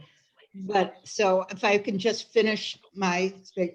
Technically, if you read, this is something we bring up all the time, and if you read how to write a resolution shouldn't cover two different things. If you want this to only cover outdoor performances, then it should be to cover outdoor performances and not be for 2068. And then you want to put in your amplified sound. But if you're supporting 2068, amplified sound is not part of 2068. Not suggesting you shouldn't vote on it. I'm just saying it should be a separate resolution going to a separate place. It's not even going to City Council. Susan, however, you know, there are ways that CB. I'm sorry. I feel like this is becoming an argument. And Anisha, I don't know, is this what you wanted me to respond to? The question is really like, how do we address amplified sound in this resolution if both committees decide that they want to include it? It seems like maybe asking to amend this executive order, I think that is really the dividing thing here between us, this concept of amplified sound. So I wonder if there's a way to reference it without saying amendment of this executive order, because whether it should be a separate resolution or not, I think maybe it's something around, again, that we have a lot of noise in this neighborhood, and we want to make sure that considerations around amplifying sound or sound permitting is included in this legislation. So I want to make my point of order, and this is not directed to our district manager. It's not directed to you, Susan, but you are giving some information, and I believe the information that you are giving reflects. Sorry, somebody has TV on. Can you silence them? Yeah, could everybody mute themselves who's not? Thank you. So basically, what is happening here is in terms of how community boards are chartered and the kind of trainings that we get at the city, we do a resolution based on the needs of our communities, and the Arts and Cultural Subcommittee is dealing with that. You can send the same resolution 8,000 places, be it agencies, elected, other kind of stakeholders or organizations. I don't see any problem with that. But I believe in order for the brevity, I think we should listen to what Alex amendment has drafted, the amendments that Alex has drafted. And if there are any other amendments, we should consider them and move on. But I would go from now on with concrete language amendments, because otherwise we're going to end up doing one more month, as we did last month, a disservice to the greater community by not passing anything. Alex, where are you on any language, or anybody else on any amendments? I'm sorry, I'm trying. It's hard to, withdrawn. What I would say is that there should be a whereas clause, first of all, maybe like in this at the top, maybe after the first whereas clause, that the CB3 understands that now this proposal will at first, because I understand they're trying to have it in more places, will at first be limited to the city open streets program. And whereas CB3 recognizes that the city has failed to contemplate the possibility of cultural institutions utilizing open streets or any public space while also permitting open dining as well as continued pedestrian use. Or expand. Yeah, Alex, not to be incredibly annoying, but is there any way you could email me the language just to? Sure, of course I can. Do you want me to email it this second, or I'm just putting this out there as proposed, like the proposed ideas first. Yeah, whatever's easiest for the group. But yeah, I sent you an email. So just if we want to do it literally live, that would be helpful. I wrote it out because I have to shut down my screen in order to get to my emails. And then the final whereas clause, I think, and it doesn't need to be in the same place as the two of these, but just that, and this is the part I'm trying to phrase properly, is whereas CB3 is concerned that the city has not adequately addressed how the current open streets program will accommodate all of these uses. So, and then I guess this is where I stopped because Anisha asked me where I was. And I think I was trying to come up with something that we would want to exhort the city to establish clear guidelines for how all of these uses should function together and be regulated. That's it. But you want me to type it into the chat room? Will that help you? Or will it help you more, Joe, if I do it via email? Because like I said, I have to minimize my screen to do that.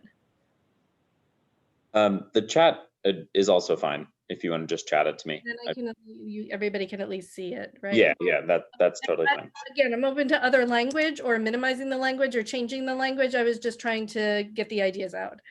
Yeah, let's start with your ideas. I think that Historically, what you need to do in order for us to follow the amendments that you write is clean up the document. So maybe take out your notes from there and place the whereases exactly where Alex is suggesting. Otherwise, we cannot follow.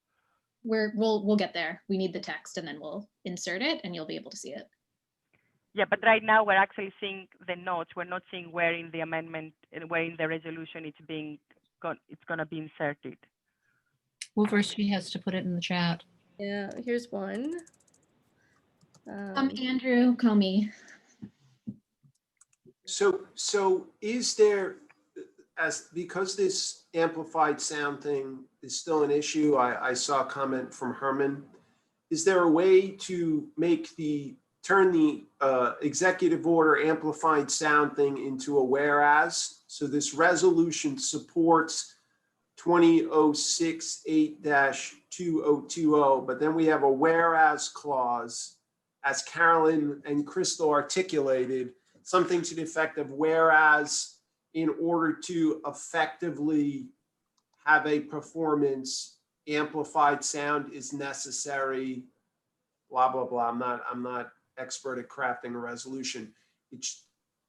Therefore, it is part and parcel of supporting the efforts of art and cultural institutions and not an outright request to just amend this executive order. So it's put in the context of the legislation, because one is you can't effectively have a performance in some cases without amplified sound. Would people be comfortable with that, as opposed to it just being this very mushed up thing? Any comments on that? It was sort of what I had suggested before, that we sort of state it, but soften that language about.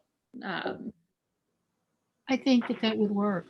Yeah. That if it's included in the resolution as a whereas, that arts and performing arts organizations would need to have access to amplified sound for street performances.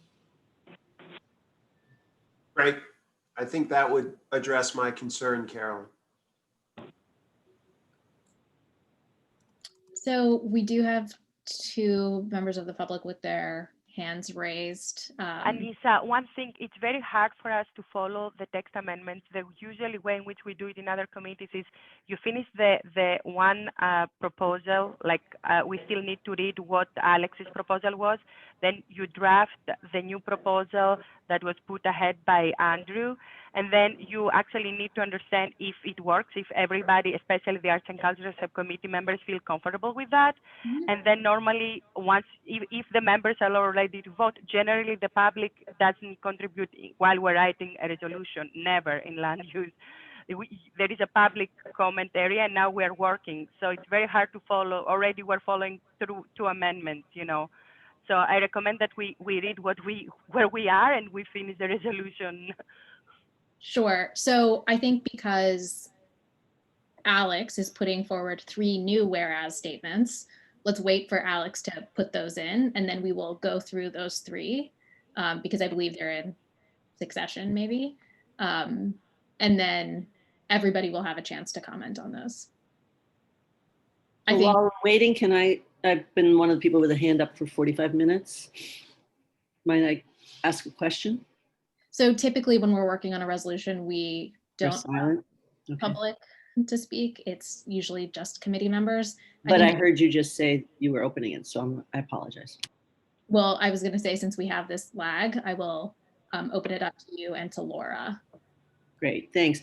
I've just heard the use of the word performance a lot, and yet I see that it's talking about cultural institutions doing, different kinds of activities. So I just want to make sure that, participatory art engagement that might not be straight on performance is well represented in the language. I'm not, it's very tiny. I can't really read it, but that's just my only concern. I wrote it as a question above, which is, I'll just try to read it so it's clear.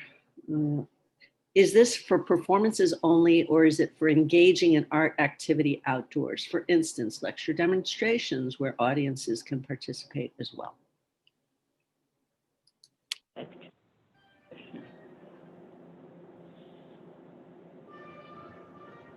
In the intro, is there any information about any limitations on the types of organizations that are able to use this? I'm assuming. I'm gonna add, again, normally the public at this phase is too late to participate, so, but fundamentally I pasted for you the legislation. The legislation is for any kind of outdoor arts and culture organization activity. However, there are different parameters if you're doing a performance as opposed to an outdoor exhibition or something like that. And so, I think that you should just read the legislation and see if you figure it out.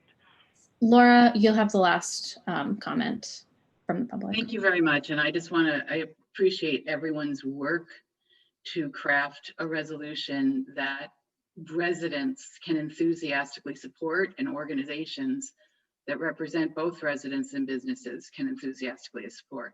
I think that's really important, and I really appreciate everyone's work. I have just heard repeatedly that CB3 has has most commercial noise complaints in Manhattan or New York City. Susan will know the answer. And I just think that a whereas clause that acknowledges that as a reason. I'm sorry, I for have why to the make community another point of order, Anissa. This is a member of the public, and she's suggesting amendments to a resolution. We don't traditionally do that. They had an opportunity earlier during the meeting to speak about the general, issues. And so I'm not seeing how this is constructive for a resolution that already was delayed from last month with the contribution of those public members and also other committee members. I want to make it in the record, please, in the minutes. Sure, let it be stated, because we're making one more time, we are opening something that we addressed. We said this resolution is about arts and cultural, and it is not about quality of life. We're going to have a town hall about quality of life, and I think it is very important. I'm not sure it was addressed properly. Process. Calm down. Everyone calm down. Olympia, please relax, okay? Please. Alisa, allow the chair to chair the meeting, Olympia. Please stop.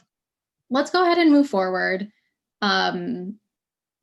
I think we all heard Laura's comment. Whether the committee decides to include that in the resolution is up to the committee. So now that we have Alex's 3 whereas clauses, Joe, do you want to read from the top, and then we'll focus on those 3 whereases? Yeah, before I do, Alex, did I place them in the right spot? I thought I did, but I just want to make sure that. I think that the third one was probably going to go further down, but Okay. you have them all in the same place. Can you just take the all out of the second line in the middle of the third paragraph? Because it's a mistake. Yes, Is got there it. any way to make it a little bit bigger? Yes, let me try. It's very big on my screen, so if you guys are not seeing it, then... They don't necessarily have to be there. I just figured that the first 2 at least are more introductory. Okay. Is this better in terms of folks being able to see it? Yes. Okay.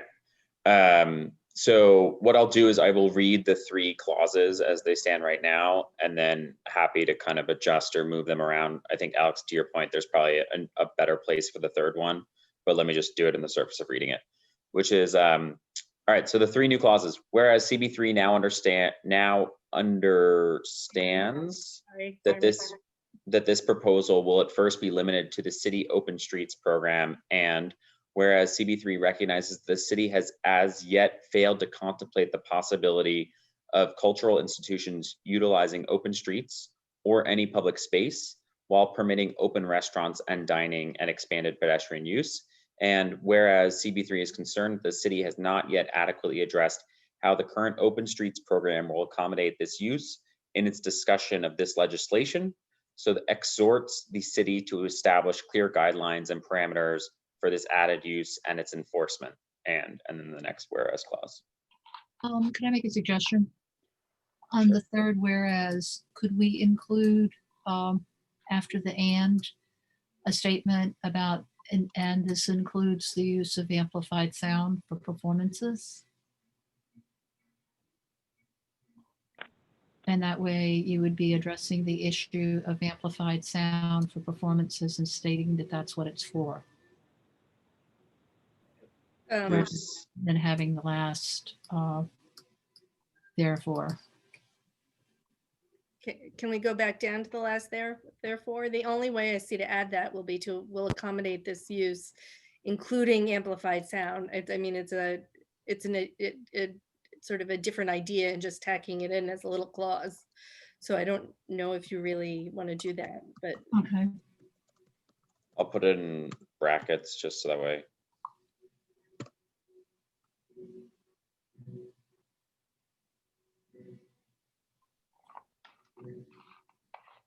And I'll scroll up so that way folks can see the lines again.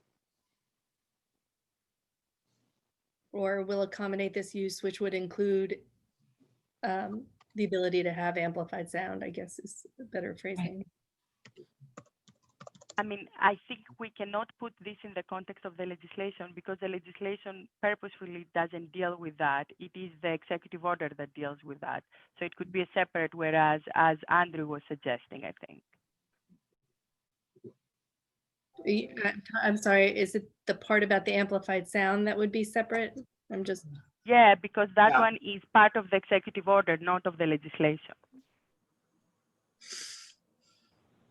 But if the legislation is still being in the process of dealing with the mayor's office and amended, perhaps they could amend it there. Well, it seems like to me that this is still in enough of an open discussion that we could include anything that we think is appropriate or meaningful that should be part of that discussion. Right, because even if it isn't actually in whatever the actual resolution is, it will ultimately end up somewhere in practice, right? So we have a say at this point, even if down the road we get a say in another venue. Yeah, because what we're being told is somewhat fluid because they're in negotiations with the mayor's office about it. So if we have it in the resolution following that they should look at that particular aspect of the performances, then I think, to me, that would be a way of addressing it. Andrew, you have your hand up. Yeah, I think it's fine here, but I still am pushing to amend the opening section of this such that the opening section really reads that we support the legislation. Right. Go up some more. So this opening bold statement, in my opinion, would end at outdoor performance permits for impacted arts and cultural organizations, period. Right. And then this whole thing about the amending the executive order becomes a whereas clause, which I would impose on Alex to try and help craft, because I'm not fluid in whereas clauses. I mean, can I ask what is, I mean, I'm okay with it, but I don't understand why is this important for you? Because the substance is not changed, right? No, because I think what we've heard and what people have concerns about, Olympia, is the impact of amplified sound in an already noisy, oversaturated. So I want this to clearly be put in the context of supporting the ability for art and cultural institutions to perform in a way that is, conducive to what they need to do, right? So what I've heard from Crystal and Carolyn, not every performance, and we just heard, I'm sorry, from the person who was speaking about, a reading or some other type of activity on the street that would not necessarily require amplified sound. I just want this clearly to be tied to performances that need amplified sound. So that it's not, we are not blanketly asking for an amendment to the executive order for the sake of asking for it. We're asking for it in the context of supporting this open streets legislation. So I have a proposal then. Thank you, Alex. I knew you would. I was hoping you would. So then maybe we should move that particular phrase further down and construct it like this. Whereas CB3 further recommends that the city executive order 148 be amended to allow amplified sound for outdoor performances, which would be regulated by existing local, state, and federal law. Or federal guidelines. You don't need to change that. It's more of a therefore than a whereas, this one. It might be a therefore. Yeah, I agree. And also, Joe, I don't think you need the word now in the first yellow amendment. It's whereas CB3 understands, you know. Okay. Yep. That seems fair. And where would we propose tucking that amplified sound therefore? Is it not just replacing this wherefore? Yep. This therefore? Yep, I think so. I mean, let me just put it. I'm literally just doing this live. And Alex, I unfortunately was not able to type fast enough to capture everything that you said. Again, but can't you just change this one to therefore?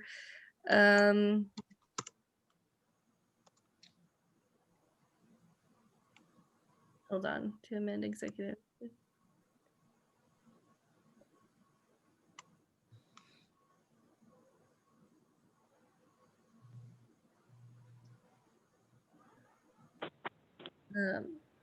Can you take out the first phrase? So it's like, therefore we urge the city to allow established arts and cultural organizations to be, I might change that. We urge the city to allow established arts and cultural organizations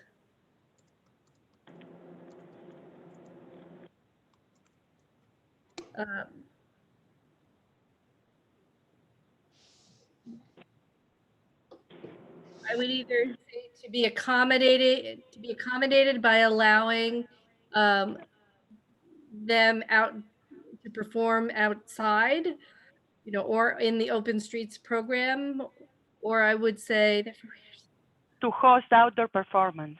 Yeah, I would take out accommodated, yes, and to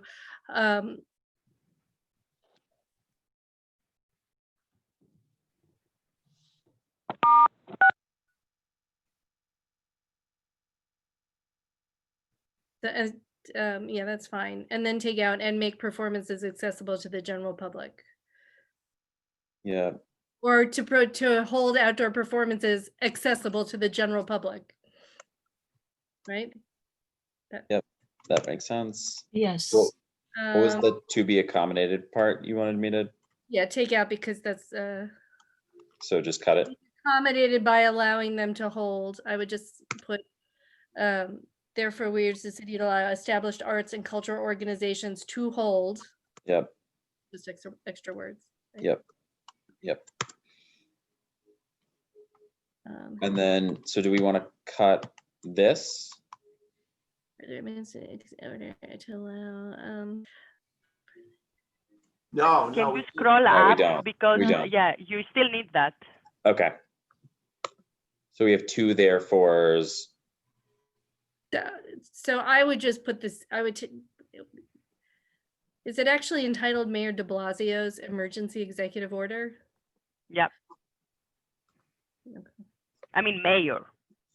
That is de Blasio. You can say mayoral executive order. But I talk about executive orders all day long, and we refer to them either as EOs, which are the state ones, or city executive orders.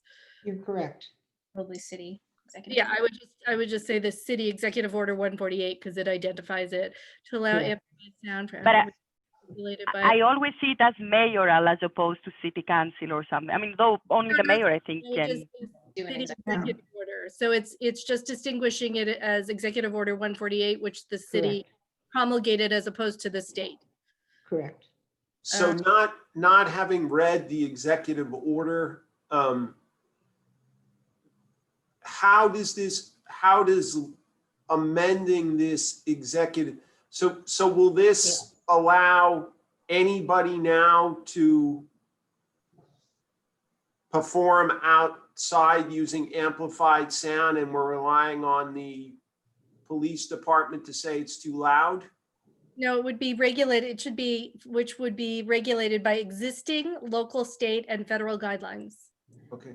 So it would just, they would then have to file for permits for amplified sound, Got just like they had to before it was banned, right? So Do you want to leave enforcement by local precincts, or do you think that that's I mean, that is a sort of a we kind of an argument, and it exists with the guidelines, so I don't know that you necessarily have to leave it there. Yeah, we can take it out, I think. So if you could walk me through the practicals of how this works now. So if I'm an arts organization and I want to have a performance on the street, I need to apply for a permit, and that goes through SAPO. Is that correct?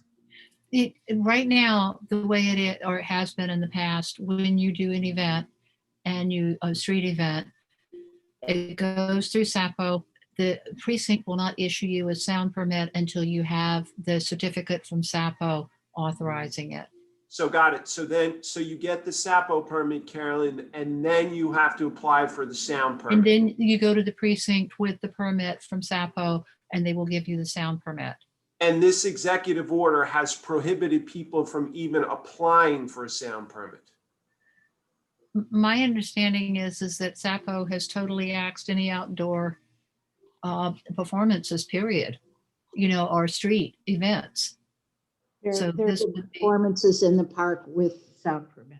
So Susan, so this executive order prohibits a concert in the park if you apply and get the, that's what I'm not understanding. So one thing I really don't understand is SAPO never permits anything in parks. So this is just for streets.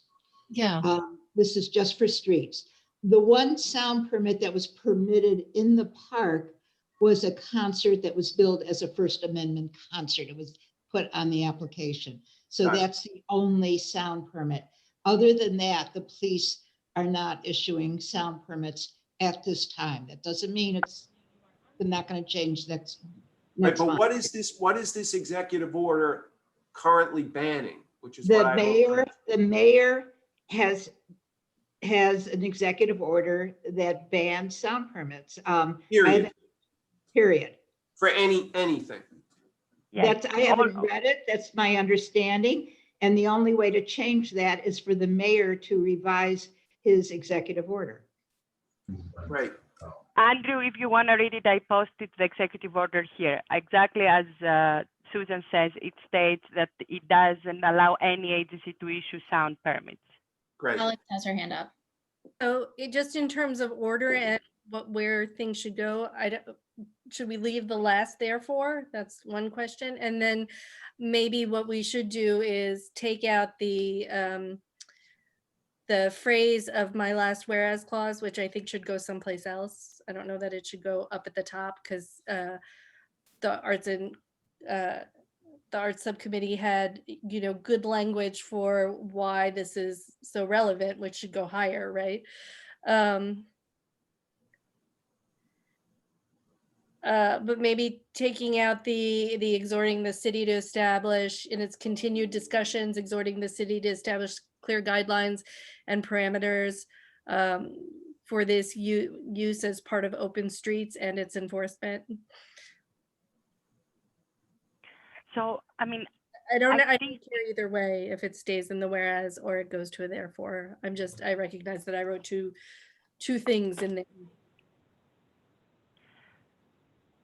I mean, Alex, ultimately, I think what you're trying to ask is not going to be an issue of the legislative body. It's going to be an issue of the agency that will be enforcing that. No, I appreciate that, but by Jack's own presentation, it is a continued.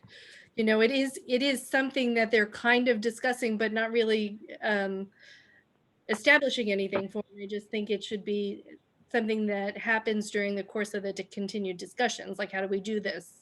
How do we affect it? And not just leave it to DOT. But we can leave it in a whereas clause if you want to leave it there, that's fine. I'm just thinking of an edit that will make it more effective. I'm not saying that you don't want to have it, but right now I'm not sure it makes sense. That's what I'm saying. I think it needs a little bit of editing. Can we read the whole thing so that we understand what it is right now? Because you moved it around. You can still move things. Do you want me to read it, or Joe, do you want to read it from the top, from the first whereas and all the way through? Sure. Yeah. You want me to read the, I guess, title CB3 supports the NYC Council bill in intro, right? INT. 2068-2020 proposed by NYC Council member Jimmy Van Bramer, chair of City Council Committee on Cultural Affairs, Libraries, and International Intergroup Relations to facilitate outdoor performance permits for impacted arts and cultural organizations. Whereas the council member has proposed legislation intro 2068-2020 to facilitate outdoor performing for art events, performances produced by established organizations impacted by COVID-19. And whereas CB3 understands that this proposal will at first be limited to the city open streets program. Sorry. And so do you want to do quickly an amendment, because this one doesn't make sense? We either need to say facilitate outdoor performing for arts produced by established organizations, or we just say for art events and performances. You don't need both. Yep. So take out the performing. Excuse me, Anisha, could I ask, could you explain how, because I have some technical concerns and I don't know where you want people. Do you want to read the whole thing? Do you want to read each paragraph and have people add their comments? What is the format that we should be using in an organized manner? So it seems like since we've added a number of things, let's do one full read through, and then we can, so everybody understands how everything flows, and then we can go back and make specific edits. Thank you. So Joe, keep on going. Okay. Where was I? You were deleting the word performing. Yeah, sorry, no, it was a joke. Whereas CB3 understands that this proposal will at first be limited to the city open streets program, and whereas CB3 recognizes that the city has as yet failed to contemplate the possibility of cultural institutions utilizing open streets or any public space while permitting open restaurants and dining and expanded pedestrian use, and whereas it has been a great loss to the city as a whole that in the warm summer and fall months of the 2020 outdoor arts and cultural programming was banned and the focus was only on assisting the restaurant industry with outdoor dining. And whereas artists, cultural workers, and arts and cultural organizations of all sizes, including many located in CD3, have been impacted to a devastating degree by COVID-19, parentheses, or open parentheses, the sector lost 69.2% of its total jobs since February 2020, according to Center for an Urban Future. It's a art in the time of coronavirus, New York City's small arts organizations fighting for survival. And whereas the impact of the loss of accessibility to the performing arts has also had a detrimental effect on the emotional health of our community as a whole. And whereas CB3 is concerned the city has not yet adequately addressed how the current open streets program will accommodate this use, open brackets, which would include the ability to have amplified sound in its discussions of this legislation, so exhorts the city to establish clear guidelines and parameters for this added use and its enforcement. And therefore, we urge the city to allow established arts and cultural organizations to hold outdoor performances accessible to the general public, as this would allow performers to go back to work and funnel funds to support economies that supply performances, maybe a tweak there. And therefore, CB3 further recommends amending City Emergency Executive Order 148 to allow amplified sound for outdoor performances, which would be regulated by existing local, state, and federal guidelines. And therefore, we ask the New York City Council to pass Bill Intro 2068-2020 that would benefit CD3 arts and cultural communities and the overall CD3 economy. So Olympia, you have a question or a comment? Yes. I have 3 edits to suggest. One is you still need to delete the word performing is redundant, where it says to facilitate outdoor art events and performances. You don't need to say performing art events. The word performing is a leftover, just take it out. Okay. And then the second edit is where it says artist. For some reason it's capitalized. It can be lowercase. I think it's on the 4th or 5th whereas, yes. And then the third edit that I'm suggesting is to take the last whereas and make it a therefore that is a second to last after the executive order, because that's where it would make sense. So I would make this a therefore instead of a whereas. And then So then it I would be like, whereas given that CB3 is concerned? yeah, something like that. I think it makes more sense there than here. What do you think? That's fine. It would then be like, therefore, given that CB3 is concerned that the city has not yet adequately addressed how the current open streets program will accommodate this use, I would say at legislation, comma, it exhorts, CB3 exhorts the city to establish clear guidelines and parameters for this added use and its enforcement. Should we take out the brackets then? Yeah, I can take out the brackets. If you're going to leave it, yes. Yep. And I would move it, I think, below, after second to last, I would put it. I think that's where it makes sense in the flow of the argument. Okay.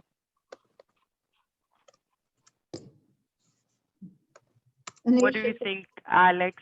That's Is that fine. where it makes more sense? Yeah. Yeah, that's fine. I would put commas, the comma before the, which would include and after amplified sound. Right. The view, comma, and then amplified sound, comma. Yep. Okay, I have a suggestion. In the where therefore, Can okay, we possibly start at the top and go? okay. Can I suggest that you insert for permit amplified sound for permitted outdoor performances? Just insert the word permit between and outdoor. Isn't this, or do you want to In put this, so do you want to just say will accommodate permitted outdoor performances yes, as opposed to this use? So yes. she's saying in the second line of the yellow therefore clause, it would say after will accommodate. Yep. It would say permitted outdoor performances.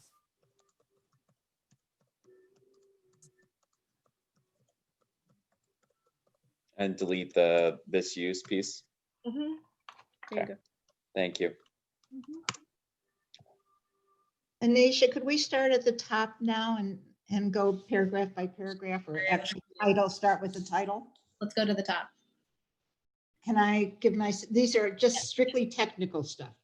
Go So ahead. I think it's just way too much information in the title. I suggest to read CB3 supports the NYC Council Bill Intro 2068 to facilitate outdoor performance permits for impacted arts and cultural organizations. For the title. I agree. And then if no one has anything else for the next paragraph. Should it be intro in the title or Yes. Yeah. Intro 206. NYC Council Bill Intro 2068.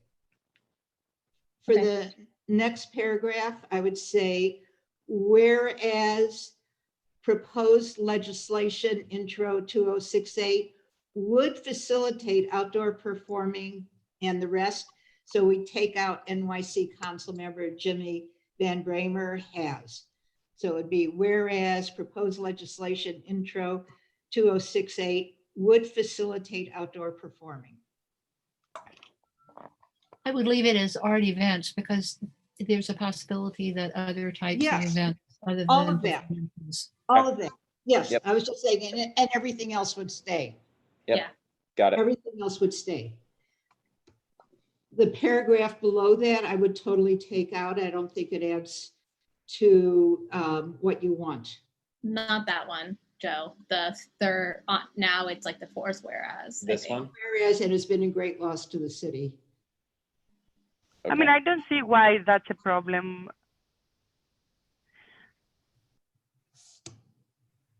What is the argument, Susan? What do you want to say about it? I would just take out whereas it had been a great loss to the city. That it was banned. Oh, I'm sorry. So the only problem I think is where it says the focus was only on existing restaurant industry. I think it's a kind of putting them in conflict. So I think just taking out and the focus was only on assisting restaurant industry. You know, in other words, say what you want without kind of being negative about something else. You know, it is part of the debate at the Office of Nightlife and the Arts and Culture at DCLA because they have been put down, obviously. But this is a community board resolution. So you have whereas it has been a great loss to the city as a whole during the warm summer and fall months of the 2020 outdoor arts and cultural program. Yeah, that we can take away the focus. Right. Right. I agree with that. I think it detracts from this section, sort of talking about why we want to support arts and culture. So just delete what I have highlighted. Yes, You guys can see that. perfect. Okay. I had no suggestions for the next paragraph. I mean, this is a minor technical thing, but we have a kind of open parentheses and then a title capitalized the. Should we either end a sentence or how do we? Should that just? Yeah, you can put the full stop. So, Is that usually how it is in resolutions? Like, yeah. How do we normally include something like that? Yeah. What? That you don't usually have the parentheses. Right. I mean, you could take out the parentheses and just leave the reference there. Yeah. Yeah. That's what I was gonna say. Okay, the next paragraph, I had no suggestions. I don't know if anyone else had comments.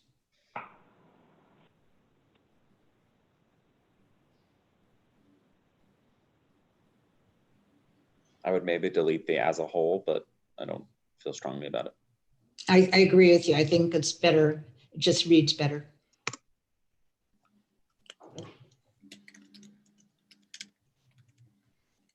Okay, the next paragraph, we still have that. I would suggest to say, therefore, we urge amending executive order, take out mayor, it may have been done already, take out Mayor de Blasio. We did. Therefore, okay, so that's already done. That's already done. And then in the last paragraph. Just hold on one second. I need to plug in my computer. Save it, save it.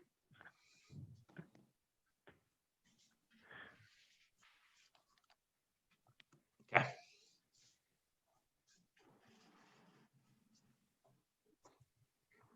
The only thing that seemed awkward as I was reading it is to go back to work and funnel funds, I guess, to the support economies that supply performances. I don't quite know what that means. The chain, I think it's the chain of, people that maybe, make things that the theater has to buy and that kind of thing. Like if a theater works, it's also the costume designer and the graphic designer and whoever else that gets jobs. This electronic equipment. Does fabric for economic ecosystem or something. Maybe I'm local bodega. Right. Everyone lives off the theater. Is it like support businesses or support? That's a good way to do it. Organizations. I think. business performance of businesses and suppliers of the performing arts. Maybe use your ecosystem suggestion, because it's not only suppliers, it may be something different than, you know, That's supply. right. Yeah, okay.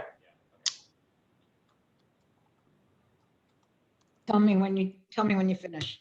Yep, sorry, one sec. Sure. And I don't think you need economic, I'm not sure. It could be economic ecosystem or. I think just ecosystem. Okay. Yeah. Is that better? Yeah. Okay. Sorry, Susan.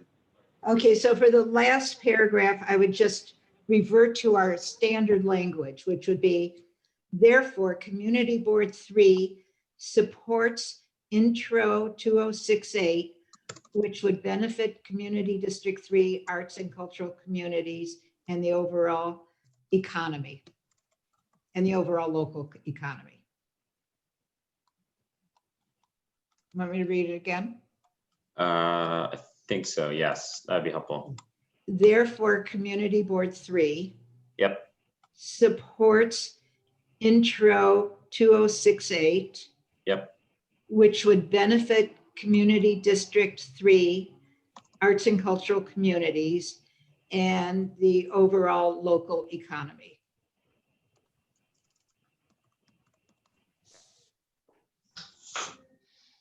So if we could just go back up to that odd ecosystem thing, yes. because it's not the broader ecosystem, right? We're not talking about turtles and frogs. It's to support the broader cultural or performing arts or whatever we've been consistently referring to. I think it's cultural. Just Okay. cultural. I mean, I think, but what they meant was more businesses. So basically, there is actually. So then it's the economic ecosystem. So then I think. Yeah, so then let's leave in the economic. Yeah, then I think our choice of words of economic ecosystem is better. Okay. So just a broader economic ecosystem. Yep, that's fine. And you can, I think you can just eliminate all the yellow things now. Are there any final thoughts? Do we want to read this once through again? What do we want to do? I'm proud of us, you guys. I was very worried about this, to be honest, and how we were. I had a suggestion for the last yellow one, if you don't mind. Sure, go ahead. If you could go back down, I know you just took it out. Sorry, what was for which part? The paragraph that says, therefore, given that CB3 is concerned. Yep. I was gonna suggest saying, therefore, CB3, then the last part says, exhorts the city to establish clear guidelines and parameters for, and then putting the current open streets program to accommodate permitted outdoor performances. I just think it would be a little more clearer, just saying that we're exhorting the city to allow the permitted outdoor performances. It's the same thing. I just think it'll flow a little bit easier because we obviously are concerned about it. That's why we're putting it as a therefore.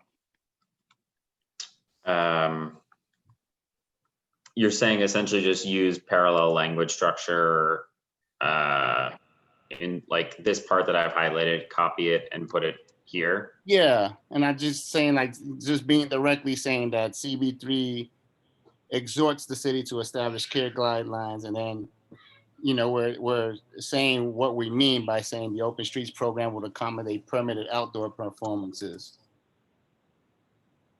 But then maybe you don't even need the first line because you say it more exhaustively in the second part. Otherwise, it's a bit repetitive, no? Mm-hmm. Yeah, I agree with that. So essentially just cut out the given piece. Mm-hmm. That's what I suggested initially. Oh, okay. So therefore, just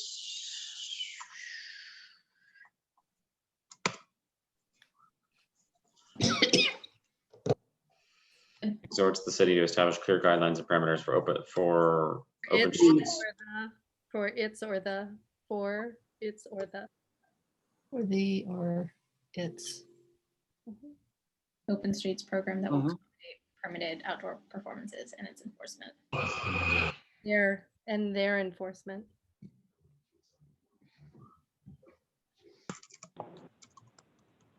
Because it's in the enforcement of the performances. No, their enforcement of local, state, city, or local, state, and federal guidelines. Oh, the guidelines. Got it. Okay. Yes.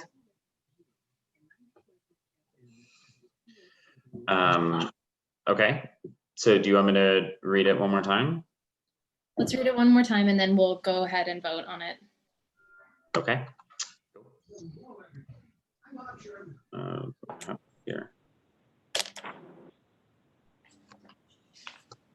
Okay.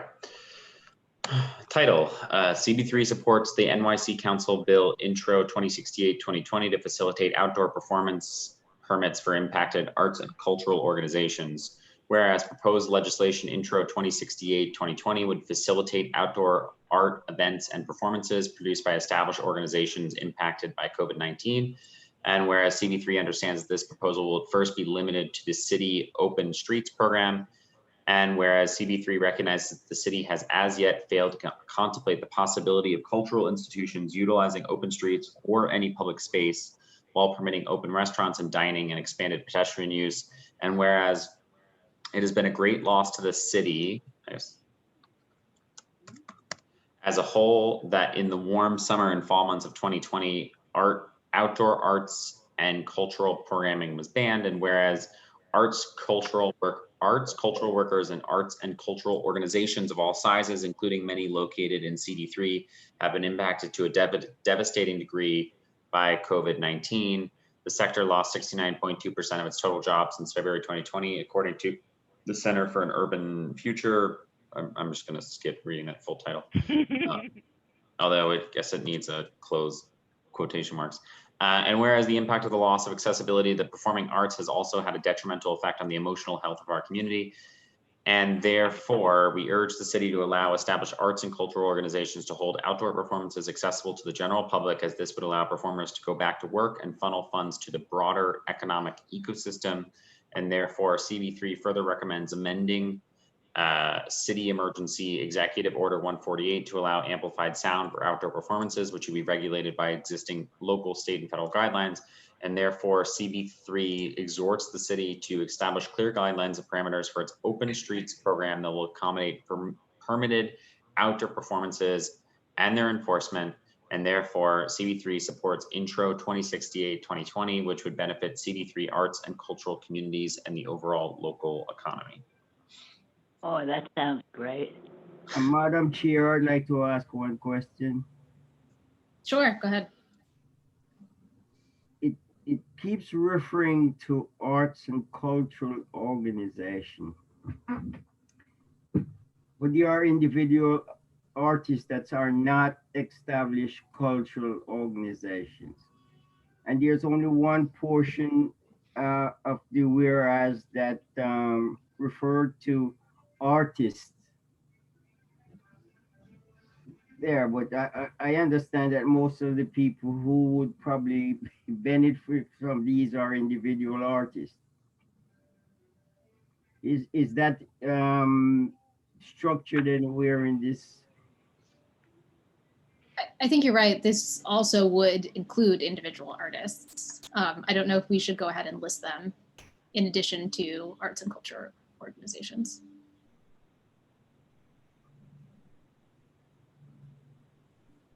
It seems if I show up with my guitar. Yeah, but from what I understood in the presentation, you actually have to get money. You have to have received money from the New York City Department of Cultural Affairs to benefit from this. That doesn't mean individual artists can't, because an individual artist can receive a grant from the New York City Department of Cultural Affairs. So, but Herman, it's not just anybody can show up and apply for a permit. You have to meet the criteria of being funded by the New York City Department of Cultural Affairs.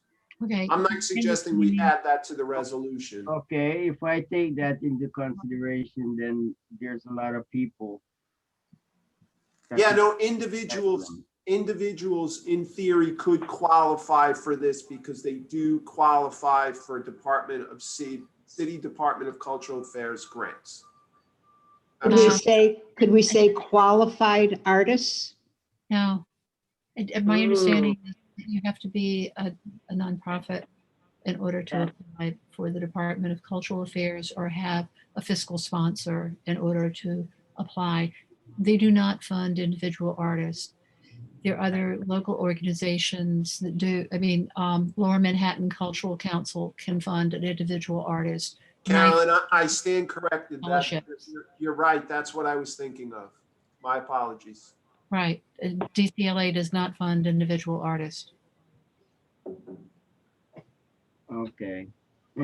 I still hold to my premise that a lot of people will get sidelined because, as usual, there's an hierarchy there, where it doesn't allow some people who are not qualified artists but are true artists, because a lot of them is in this neighborhood. But the I'm not asking to change anything. I'm just making a point. Right. Yeah, I agree with that there is a significant barrier to entry to get DCLA money and be a qualified arts organization. But I guess those are the parameters that they've put into this legislation as it is. I think that those are parameters that evolved out of their discussions with the mayor's office, because the way that when you looked at the legislation, the way that it was originally drafted, it wasn't like that. This is the whole thing about that you have to be funded, have to have received funding from DCLA in order to apply for a SAPO permit. I mean, that's a whole new ballgame. It's okay. It's okay. So are we ready to move forward with this? I'd like to make a motion that we support this revised, recrafted, Andrew, I'm so happy. exhaustive resolution. I really did not expect it. I second Andrew. So we'll go ahead and do a roll call vote, and I will do economic development and arts and culture also, if that's okay with you, Carolyn. So Anisha Stephen, yes. Megan Joy, absent. Alistair Economakis. I'm not sure if he's still on. He got exhausted. He's on, but he's not at his computer. Andrea Gordillo. Yes. Herman Hewitt. Yes. Joe Kearns.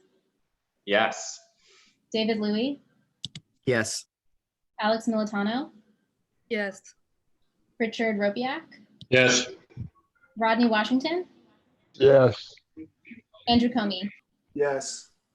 I'll go back. Alistair, you there? Crystal Field. Okay. What happened to her? We're still going. We're still going. Hi, it's Alistair. I'm here. Okay. So how are you voting for this resolution? Yes. Great. Okay. So we'll go to arts and culture. Carolyn Ratcliffe. Yes. Tatiana Jorio. Yes. Olympia Kazi. Yes. Wendy Lee. Yes. Tariq Ramos. Tariq. I know that you are, maybe he's not on anymore. Thomas Rosa. Yes. Ricky Wong. And Crystal Field. Yes. Great. Great. So we have more things to do tonight. So there are two things for arts and culture, but next on the agenda is talking about the special district, which has been on our agenda for a really long time. So I feel like we should do it. And then after that, we can close the economic development meeting, and then arts and culture can continue. So let's try to be time sensitive to the arts and culture folks that are on this and have to listen to the special district also. So we had paused our special district discussions because of the pandemic. We approved a resolution about the special district in February. In March, the pandemic happened. We had been planning to do outreach between March and through the summer and into the fall.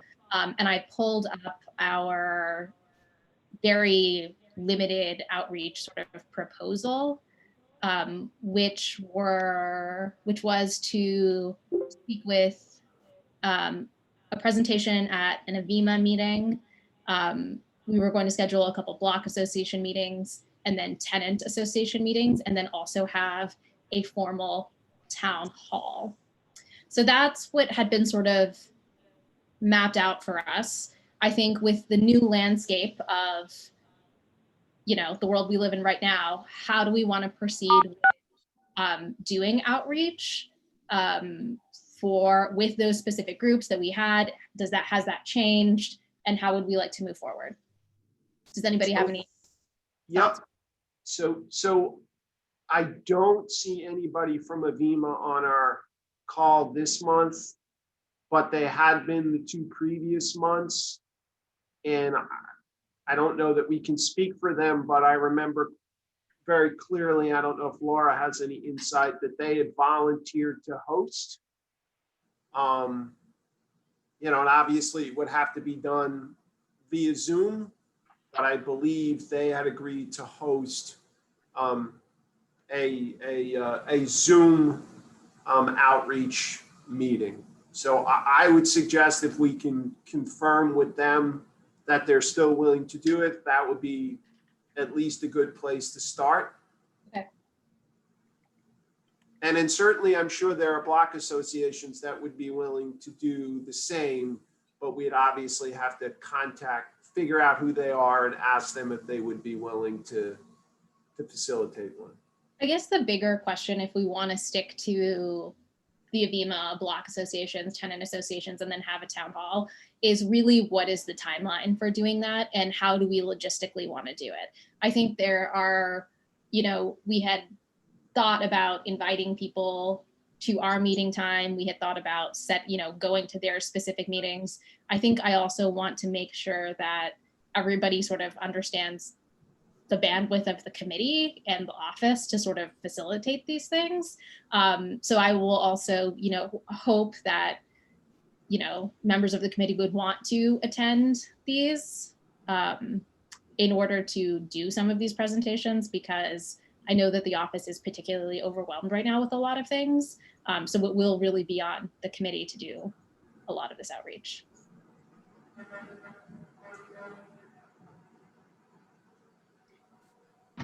So I guess, would we want to start to see if we can do something starting in January or February, and then we could tee these up over the winter, spring, and into the summer, and maybe try to do, I don't know, target a town hall for like late summer, depending on how things end up evolving and sort of accepting that things might have to deviate.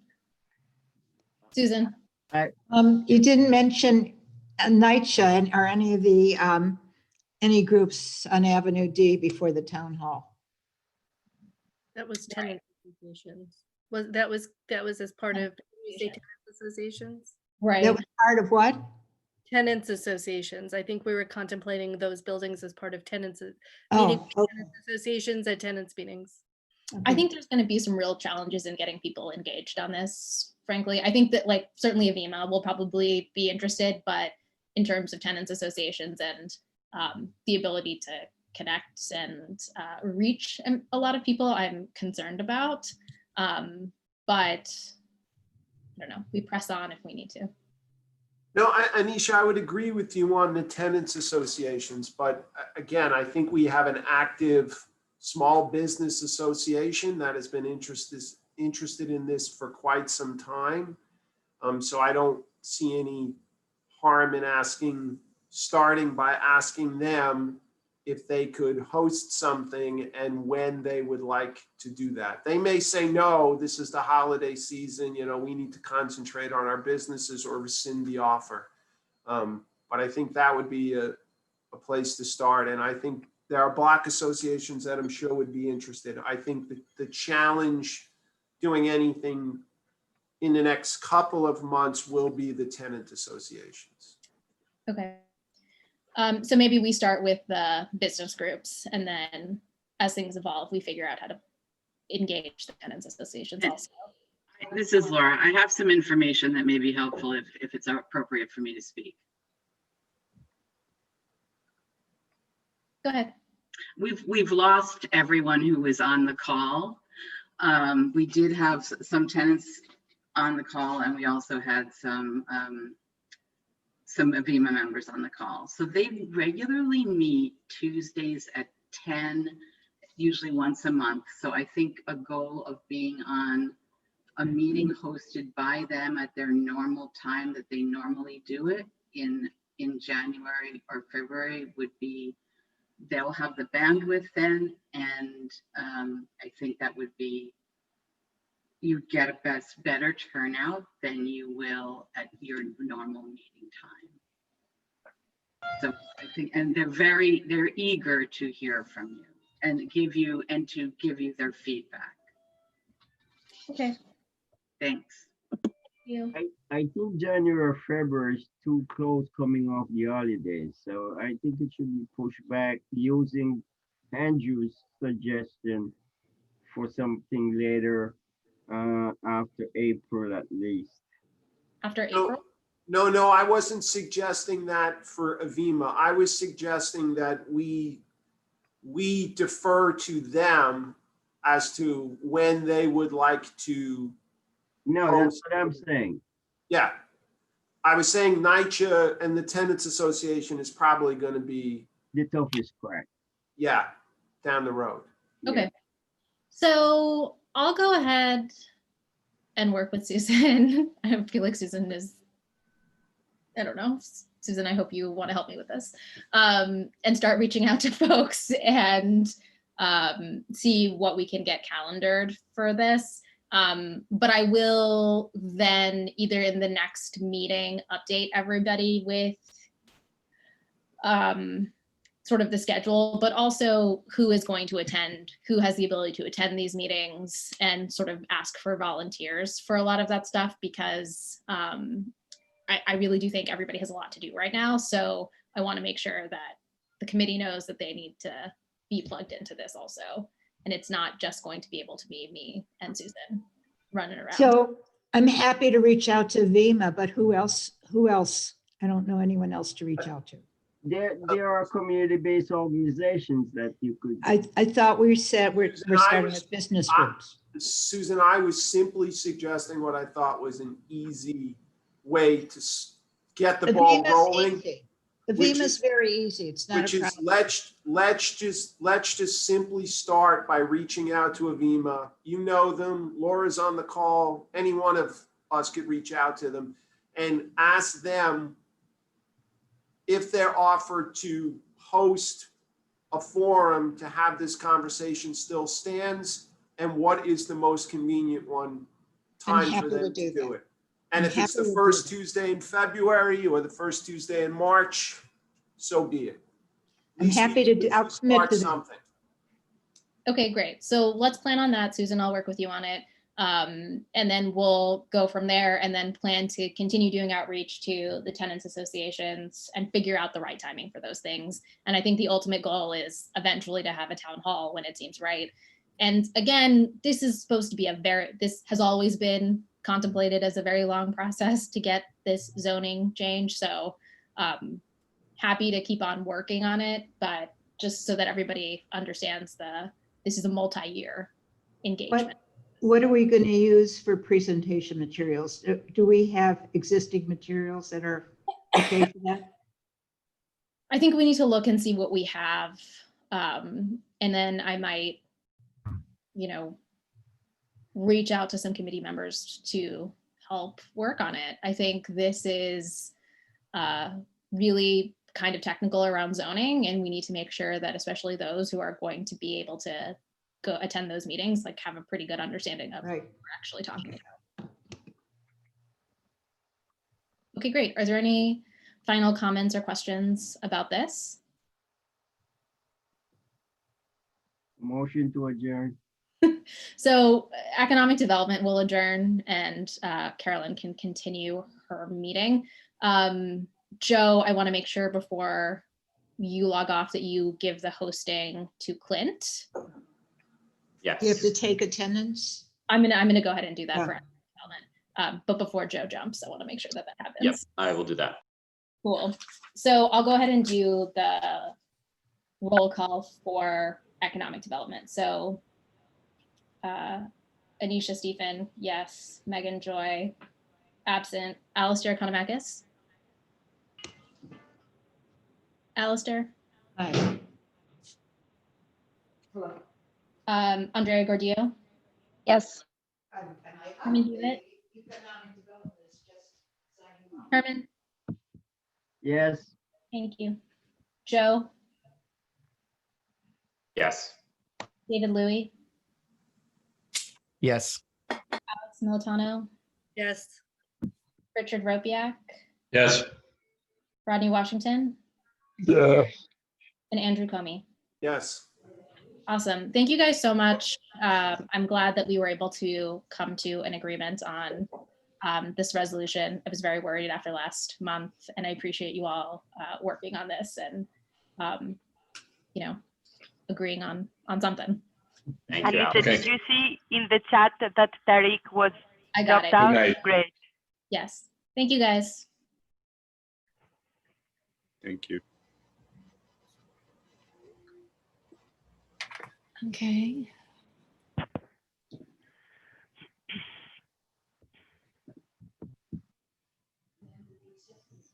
So we're on for arts and culture now.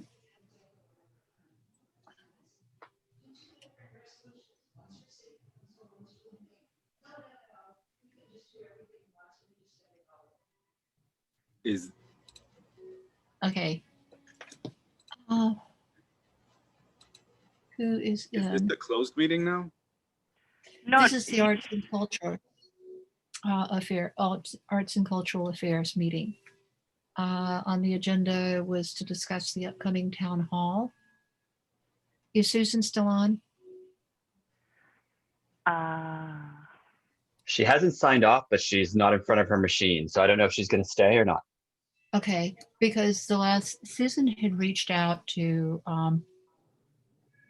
both the electeds, and we're waiting for Carlina to get back with the date on the town hall that she would be available and stuff. So she's also reached out to Jose Serrano's office, and I haven't had an update that he's been back in touch. So I guess what we should do is go ahead and open this meeting. Is Anisha still here? Or is she off also?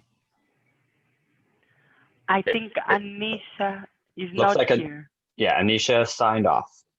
Okay, all right, fine. And I think since we have a couple of members of the public that are actually theater people, you should maybe explain what is the town hall because it may be of interest. Yeah, it just is. Clint, can you post the agenda, please? That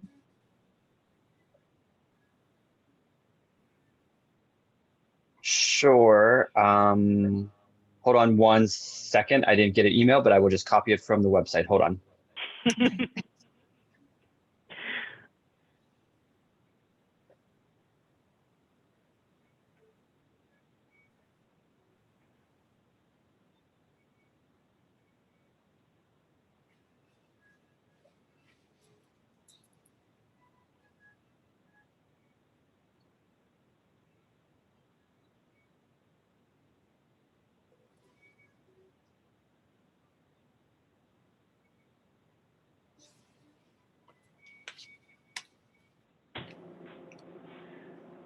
you got it? Yep. Okay. Sorry about the delay on that. I'm just switching over the screen now. Okay. Okay. There we go. So we are on the second portion, which is the Arts and Culture Subcommittee agenda. Right. So is Amanda present?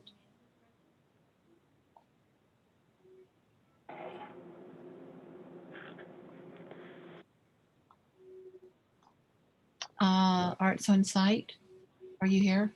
That's what I was just looking at the participants to see if she was still. I do not see her. No, I don't see her listed. All right, so I suggest that we go on to the planning for the town hall on arts reopening. Okay, so at any rate, what we had talked about at the previous meeting in November was organizing a town hall. And people had requested that it possibly be in December. I spoke with the office and it was not considered a good idea to do December because so many city offices are closed or don't operate at full speed ahead during the holiday season.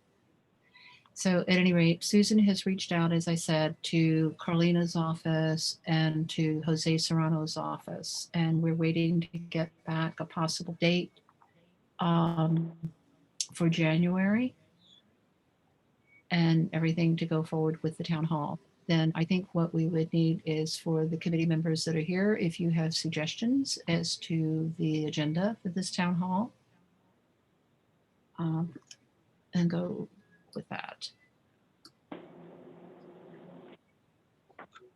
Just so you know, Anisha is back. She was in the waiting room. I missed the okay. notification apparently when I was copying the agenda, but she is back now. Okay, great. So, okay, we're open for discussion on the town hall and the agenda for the town hall. Are there any comments from committee members first?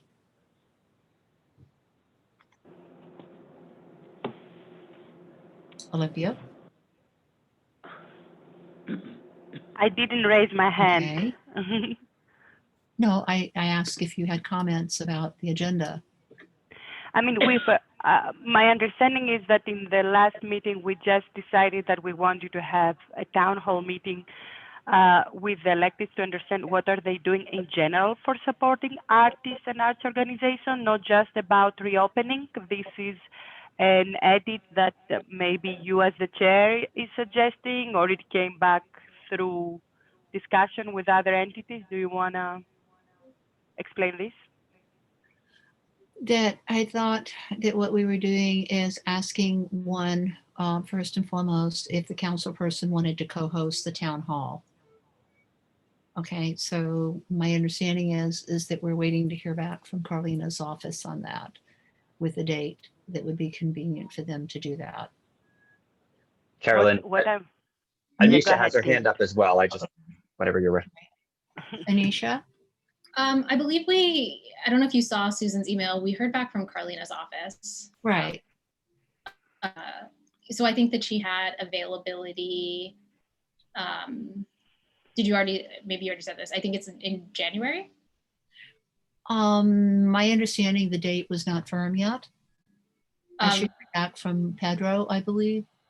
I think she offered 2 dates, and I believe it was in the early part of the year, just to say that like she's not pushing it off until like May or something. That I can see if I can find the email, but okay, yeah, because no, I didn't see an email with dates. Let me see. That so she offered January 19th in the evening, 6 to 7, or February 3rd. So I think it's figuring out, besides Carlina, who else? I think who else should be invited. Well, the other part of the question was, did Carlina respond into the request that she co-sponsor the town hall? I don't know if she's the request was to co-sponsor, but that's the date that she's available. And I think if you want her to co-sponsor, you should just ask.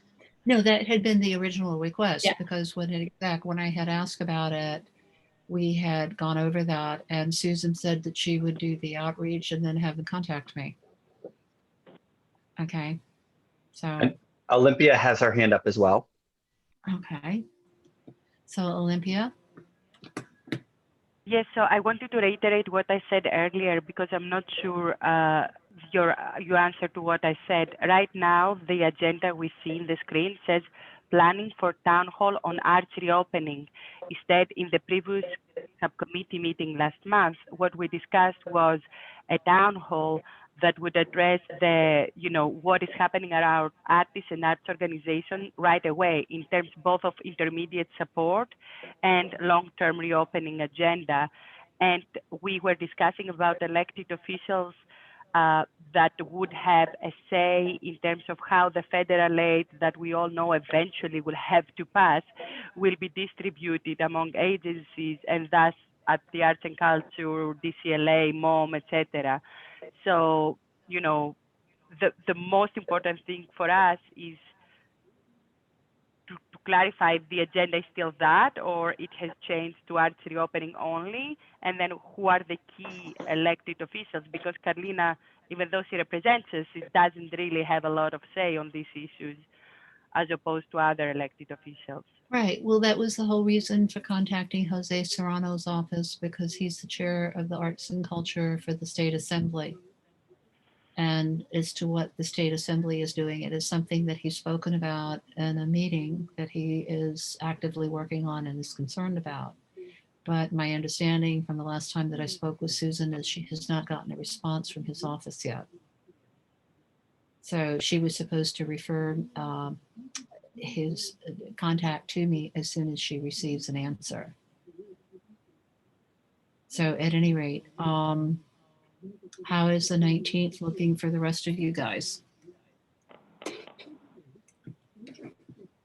If we want to confirm with Carlina that that would be a good date. Or did you? What day is the 19th? January the 19th would be. January the 19th. What day of the week is? Just a minute.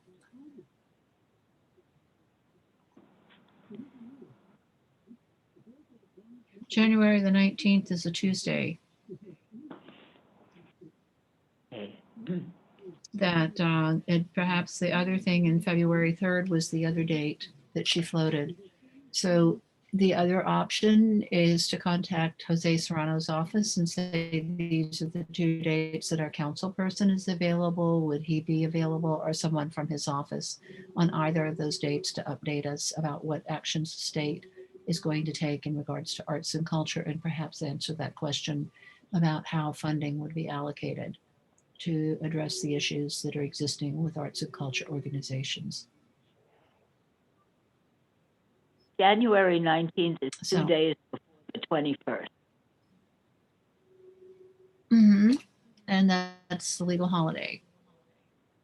No, it's Biden's inauguration, Inauguration. Oh, right. Yeah.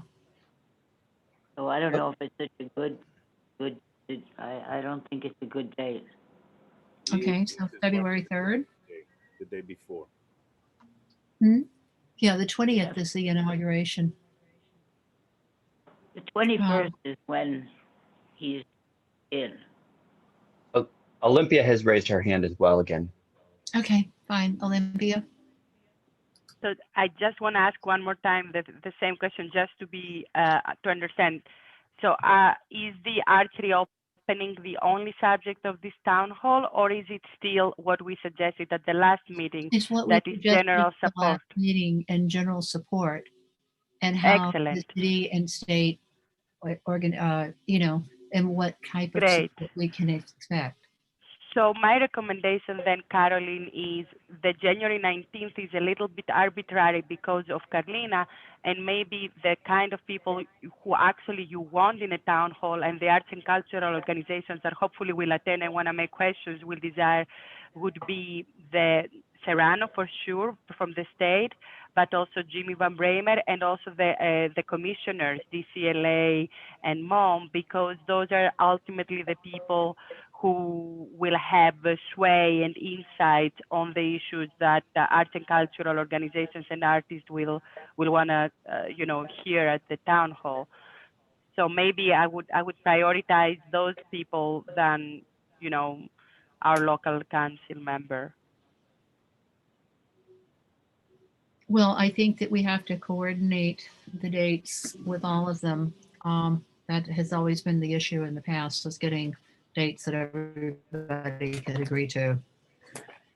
So we'll continue to outreach to Serrano's office and see when he's available or if his representative can come, and to address the issues of funding. And I think we could also take that up with Carlina and reach out to DCLA and Jimmy Van Bramer's office now that we have established a contact.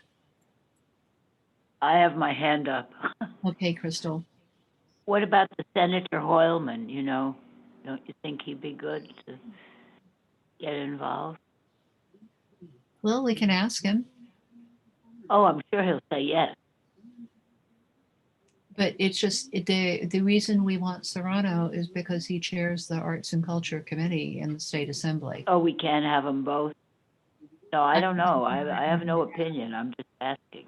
Right. No, I know. Anisha has her hand up as well whenever you're done, Carol. Just so you Okay. Anisha? I was just going to ask, does the committee have a particular person that they know has to be there in person, or not in person, but that they don't want a representative from that office to come, so that you could, find the date that works for that person? Because, you probably aren't going to find one day where Gonzalo and Carlina and Jose Serrano, that everybody themselves are going to be there. The last time we did this, it took from March to the end of June to get to confirm the dates that were convenient for all of the elected officials. So is there someone that's most important for you to have that person be there? Carlene. I don't know. I think it's important to have Serrano. Because I feel like everybody can find someone on their staff to send. No, I know.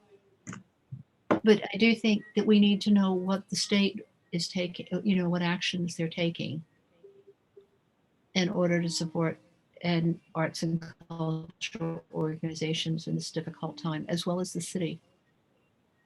So, DCLA, Jimmy Van Bramer, that all we can do is reach out and say, these are possible dates. What is good for you? And would you be interested in presenting? Does anybody else have suggestions for format? I have my hand up. Okay. Well, Crystal, we can't see it on the screen because you're on the phone. That's the why problem. I'm saying I have my hand up. Okay, what's up? I think you need your council person, and she has February 3rd. I think that's the date we should take. Because I wouldn't bypass her. I'm not suggesting that you do. Anyway, that's my opinion. Okay. All right. Olympia has her hand up as well. Okay, Olympia. Thank you. So I wanted to say that at the Assembly, so we have New York State Senate and Assembly. At the Assembly, the Arts Committee Chair is Danny O'Donnell, with whom I worked in a lot of issues around small business and culture. And so he could also be a good candidate to invite.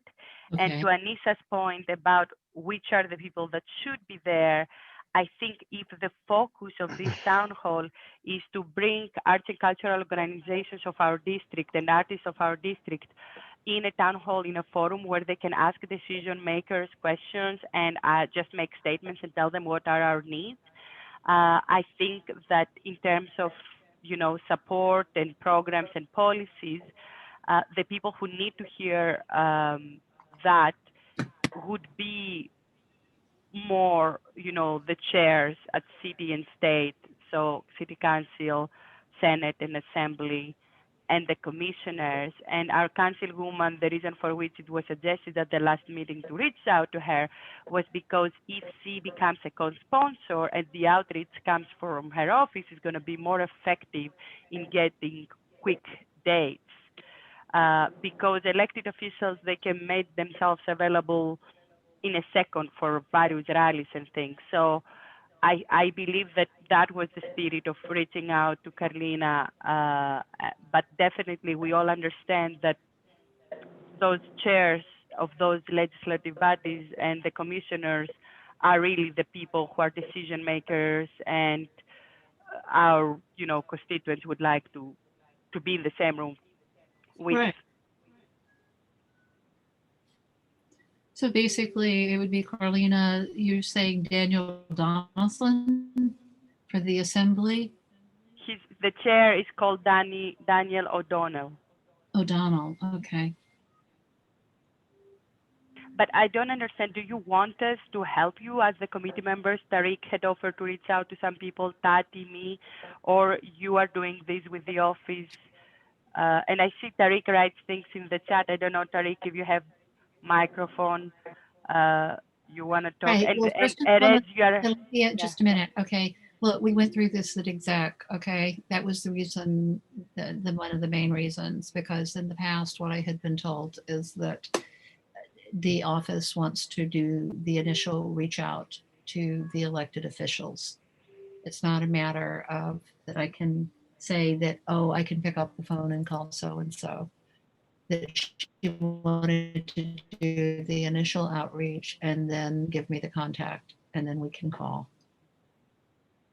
So that was where it was left at that. And so far, what I've heard back is from Anisha is the date that Carlina is available, and that that we can now contact Jimmy Van Bramer's office directly. So she told me that she would get back. Susan told me that she would get back to me when Serrano's office got back to her and give me that contact. So yeah, we need to get the committee involved about how we want to structure this and present it. We need to firm up as to who, I mean, the whole reason also too, according to Michael, to ask if the council person would be interested in co-hosting this event would be that they would help to organize it and set up the Zoom. So that's something that needs to be clarified with Carlina's office, because so far that seems not to have been the question that was put forward. It was put forward as to what date she was available. Do you want me to call the office and find out? No, I don't want you to call the office and find out.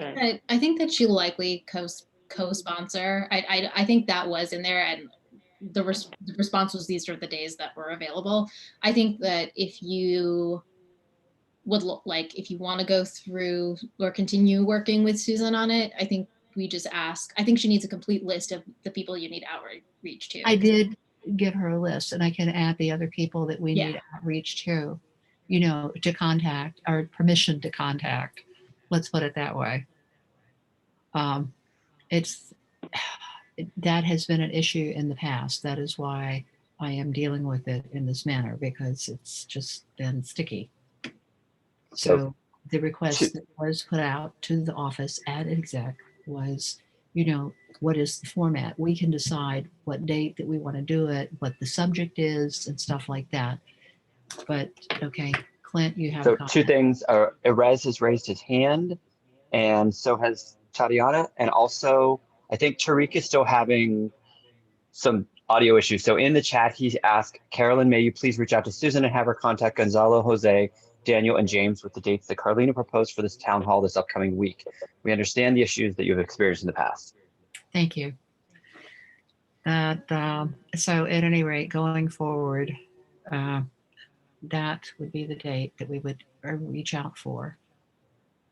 And get the consent to go ahead so that we can actually contact people and set this up. So at any rate, I think that the other thing is like, who's going to do the Zoom? Is Carlina's office going to set this up? Are we setting it up? We can ask Pedro if they're doing the invitations to the electeds to assist us with this, with the community. Anisha? There are some other hands up. Yes. Yeah, Erez and Tatiana both had their hands up. Okay. Tatiana, we're going to call on committee members first. Yeah. Hi, everyone. Yeah, I think I agree. I think we should reach out to all of these council members and relevant elected officials. I think that echoing what people have said, I agree. I think we should prioritize Van Bramer and Serrano.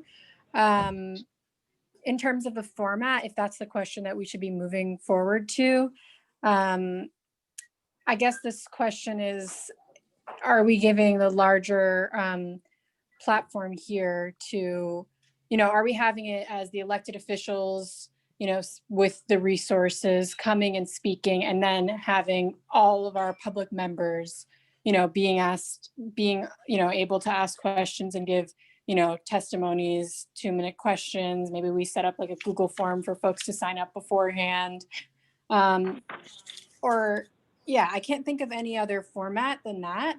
But, and then I guess the logistical question about who will run the Zoom that Carolyn, you're asking. I think that we can maybe ask any of these elected officials if they can help us with that. But also I think if not, I think that the committee could take on running the Zoom.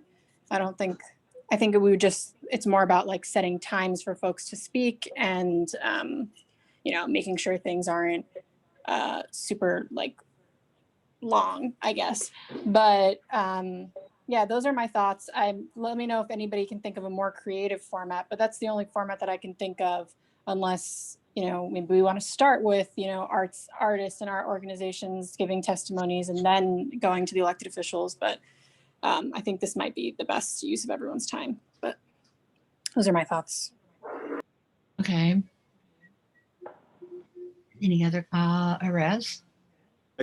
Crystal mentioned Bob Hoylman before, and I wanted to second that. He's been around a lot to a few theater meetings, and he would get behind this. He's not the arts chair, but he is a chair. I think judiciary or something. And I think it would be good to have someone from that level of government represented, and he would listen to what we have to say. No, he's really great and receptive, and he's always been very supportive of arts organizations that I know of in the neighborhood, and shows up at demonstrations, performances, and he always gives a good report. But at any rate, going forward, are there any other suggestions for formatting the meeting? Committee members first. Thomas, do you have any comments? Tariq? So I will speak for Tariq. He's having the audio. So he says he thinks we should allow arts and culture organizations to provide testimonials at the beginning, and then allow elected officials to address their testimonials through presentations, then allow for a question and answer at the end. Okay. That the other way is that perhaps we could come up with a way for arts and culture organizations, artists to submit questions beforehand. I think that what's complicated is trying to manage something like this on a Zoom without having some sort of format in mind. Because in the past, when we've done it in person, we've done it at Theater for the New City with an audience. We've done panels where we had DCLA, NYSCA, Lower Manhattan Cultural Council, DCLA, and that I think it's really critical as to who's going to be the moderator for the meeting, because that turned out to be like a monologue from the moderator. It allowed very little time for the participant panelists to speak about what it is that they did and what they had to offer to the arts community. So at any rate, any more suggestions, comments? Tati, I see your hand up Yeah, again. Tati, And Olympia, and Erez all have their hands up again. Okay. Do you know who came first? I think Olympia actually had hers up first. Okay, Olympia. Thank you. So I wanted to say about Erez's point about Brad Hoylman, that he also participated in the Forum of Arts and Culture at the Senate, and he's definitely, as you say, a steward, and he's a local official. I believe all our local CV3 officials will be invited. You know, they will probably come, even Margaret and Harvey Epstein, all of them, I think, will come. But the question for the town hall was more, who do we want to invite that will be able to be, you know, kind of pressured and give answers, and that's why we were going for the commissioners and the chairs of the committees. And with that in mind, what I recommend for the format would be, we as a committee, we can work on some questions that they come out from, you know, previous resolutions. For instance, you know, outdoor performance, we also talked about funding for these. We talked about WPA style programs. So I think we as a committee, we could have some opening remarks and maybe place the first questions. And then I believe that it is always better when we invite the wider community to offer to everybody the possibility to submit questions. So we could have the webinar feature that allows for Q&A, and some of the committee members can be reading, you know, the questions submitted, they're reading them out. This way you screen out things that are impertinent, but you also give the opportunity to each and every member of the community to ask their question. Right. No, I know. I think that that's what my concern is how we would manage this as a Zoom. Because before, when we've done it in person, we've had people write on a slip what their questions are. So Tariq said, if CB3 is running the Zoom, Carolyn is chair of Arts and Culture Subcommittee, can set the rules for the meeting. We can allow the arts and culture organizations to submit questions in advance. Committee members can be the individuals who ask the questions during the question and answer on behalf of our arts and culture organization. But it's crucial that we allow them to provide testimonials at the beginning of the town hall meeting, because we can't speak for all of our arts and culture organizations. They have different needs and wants. He volunteers to moderate and manage the meeting. That, okay, well, we have to, you know, also get an agreement from Carlina's office that's, you know, if she's going to co-host this thing. And then there are, Arez has his hand up, Anisha has her hand up, and Tati has her hand up. Okay. All right. Arez isn't on. Let's do the committee members first. So who came first, Anisha or Tati? I think they were about at the same time, honestly. Okay. All right. So Anisha? I was going to say that I think it's just a question of figuring out some more of the Zoom features, because I have been on webinars or other meetings where, you know, just like our full board meeting, right? Where you can ask, there's a way to ask questions, to compile questions. So I think there are ways to do it over Zoom, and I think we can figure out that logistically as we move forward. Okay. Yeah, because that's a concern of mine, that it's effective and that people have a chance to express. I like Tariq's idea of having, if there were some way of getting arts and culture organizations to submit testimony to begin with, and then we could say, you know, a brief, a set period of time that these people can speak to address these issues. So at any rate, more to be revealed. Okay, Tati? Yeah, I was just going to agree with Anisha. I think that we can do, and Olympia, the Q&A format in Zoom would really help us in this aspect. And I think we could create a sign up that, so as to not eliminate anybody who shows up at the meeting and doesn't sign up before, we just circulate a sign up in the chat of the Zoom, which could be like a Google form sign up for the organization, the name of who's speaking. And we could also send this out before to folks so that they can sign up in advance. But if there's any other people who show up at the meeting who haven't signed up, they can sign up there up until a certain time, like we do when we meet in person. And then, yeah, read out those names. Yeah, I think I agree with Anisha. I think that we can figure this out, and it's just some logistical, like giving those assignments to folks. Like everyone can take an assignment on, who's running the Q&A, who's running the spotlighting, who's muting folks, things like that. And I think it could be effective. And I also just want to highlight that Tariq is mentioning that Erez, we should allow Erez the chance to speak. And I'd be curious to hear what they have to say as well. Right. I think, also too, we would have to set a limit for time and stuff like that and structure, there has to be a structure in place that we're going into so that we know how the game is going to be played. Yeah. I Presentation. think we could have a timer being presented while folks are speaking verbally. Right. Yeah.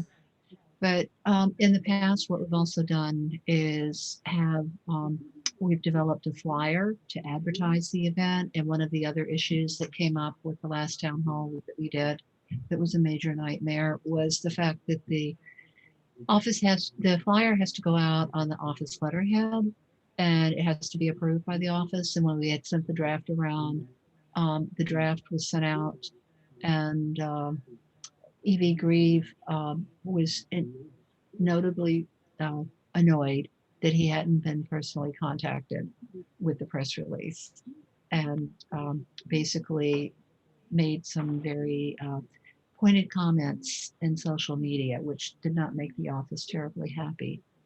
So at any rate, in order to avoid something like that happening this time,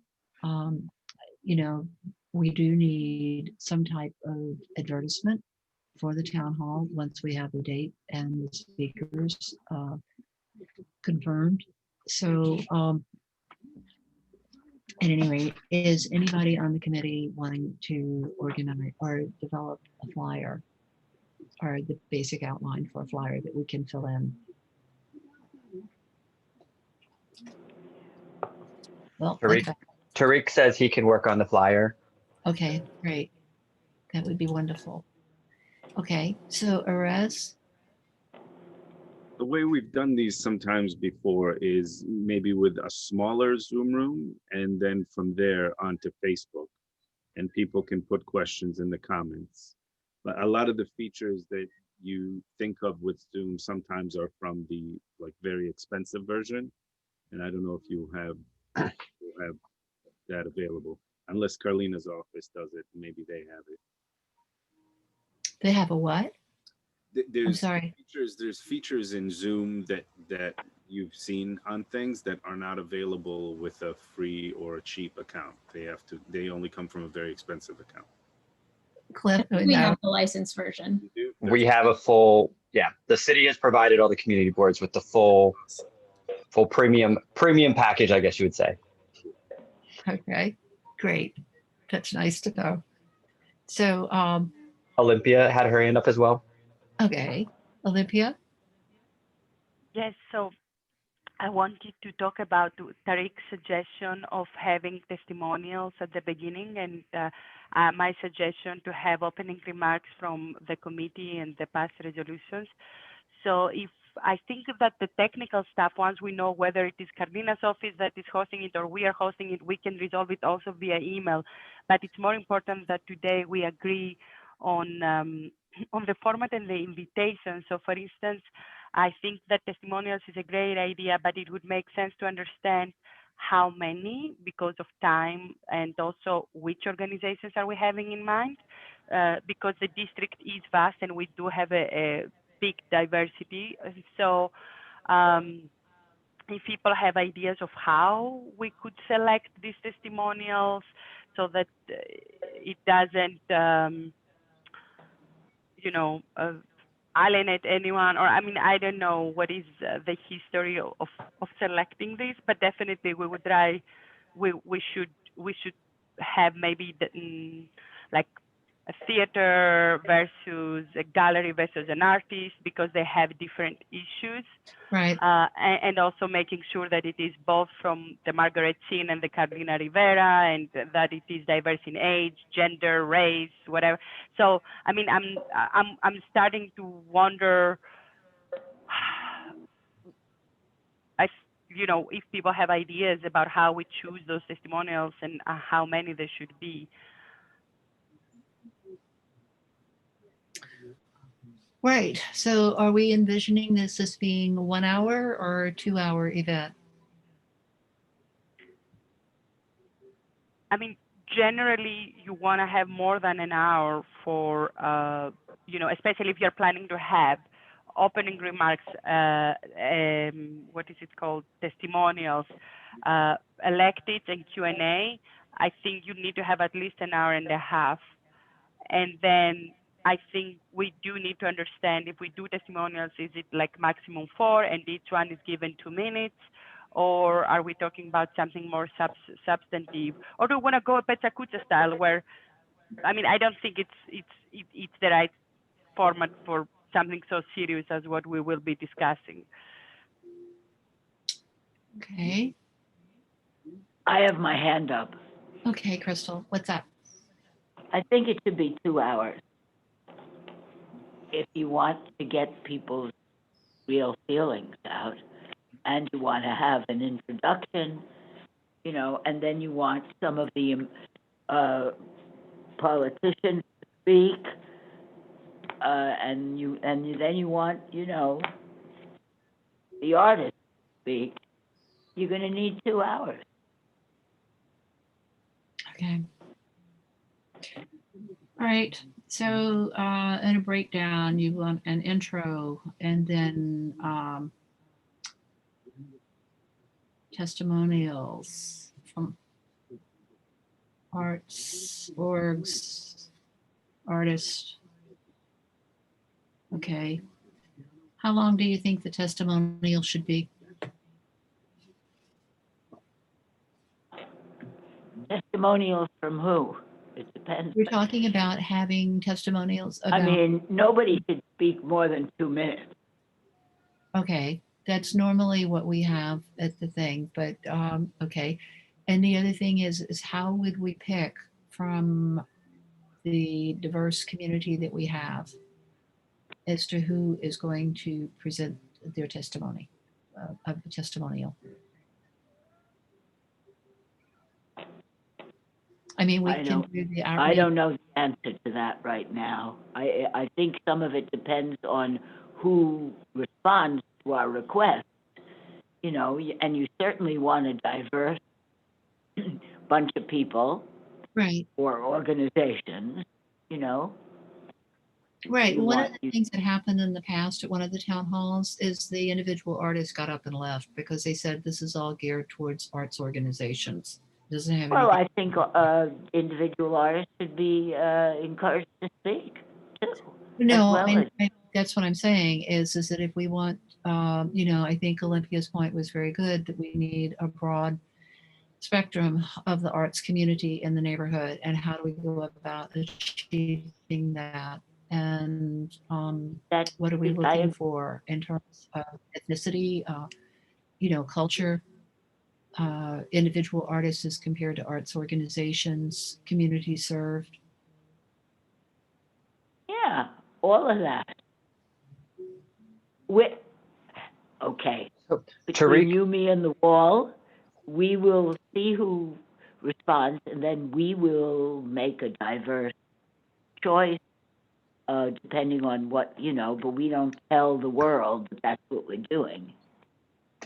So Tariq is suggesting 30 minutes for elected official presentations, 1 hour for question and answer. He said arts and culture should have the option to choose either written or spoken testimonials. We should have them all present written testimonials as a committee. We choose who we want to vocalize their written testimonials at the town hall. And Olympia is now having headphone problems as well, she says. Oh, okay. All right. So any other further suggestions with this discussion? I have my hand up. Okay, Crystal, what's up? A lot of times, if you want to speak, you have to sort of write something in the beginning, before the meeting comes, and right. And I certainly don't like reading other people's work. I mean, you can submit an essay if you want, but when it comes to speaking, you only have 2 minutes. You know what I mean? But I know you're often encouraged to write a thing which we would have to look at and read, and but but not at the meeting. We would take those things. You know what I'm saying? Yeah, that's the way it's usually done. Okay. You write your essay and you give it to all of the committee people, a copy. You know, I mean, that's one, but that doesn't mean that you're gonna read that. You're gonna speak, and you know, on that, with that as maybe a scenario for yourself, but. Do you think it would be worthwhile asking arts organizations to submit a written statement? If they wish. Yeah, if they wish. I mean, that we could do the outreach through the list that we have. Okay. And ask people that, you know, if they wish to comment about what the situation is with their arts organization at this point in time, and how it's been impacted by COVID, and what would they hope that the city state officials could do to help. Yeah, I think that's very exciting. And maybe we could say that we will take these written statements and give them to the elected officials. That's what I was thinking, is that way that we could have, you know, if we have a written copy on hand, and then it could be submitted to the local electeds, or the electeds that are present for the meeting, that they would have a record of what it is that artists are expressing in arts organizations in regards to their needs. Clint? Tariq is suggesting that you would create a flyer and then ask the arts and culture organizations to provide written testimonies before your arts and culture meeting in January, so you could review at your committee meeting. The town hall should then be scheduled for the February date, which is after the inauguration of Biden. Right. Then we also have Olympia and Thomas both have their hands up. Okay, Thomas? Hey, good evening, everybody. It's been a long night, but a very interesting learning curve. One thing I want to mention, I'm an educator and I'm also an artist, and I keep things very lively when I'm doing presentations. Maybe we can do something along the lines. I mean, these are artists and a lot of them have been tucked away for so long. I don't know if it'd be worthwhile, but I think it'd be fun to have some of them, if instead of necessarily speaking, if they can send a video clip, you know, they can do a 30-second promo or 60-second thing identifying what they faced, and it could reflect some of what they do in that art form. I think it'd keep the meeting a little bit more lively, and as in addition to a written testimony given to the electeds, obviously. But I think it'd be a fun way to keep the meeting a little more interactive and letting the artist shine a little bit. Mm-hmm. That's an interesting thought. And how would we collect the videos prior to the meeting? That's the other thing, is that if we're asking people to email testimony or video clips, so I think that's something that we would have to figure out how it's going to come to us, whether it goes through the office, does it come to somebody's email? I mean, I'm pretty good at sifting through information like that. So maybe we could discuss certain formats or even links. Like, you know, like let's say if something was sent in an email form, I could convert it into a link that whoever's moderating or hosting the meeting can just press play and it'll pop up kind of seamlessly.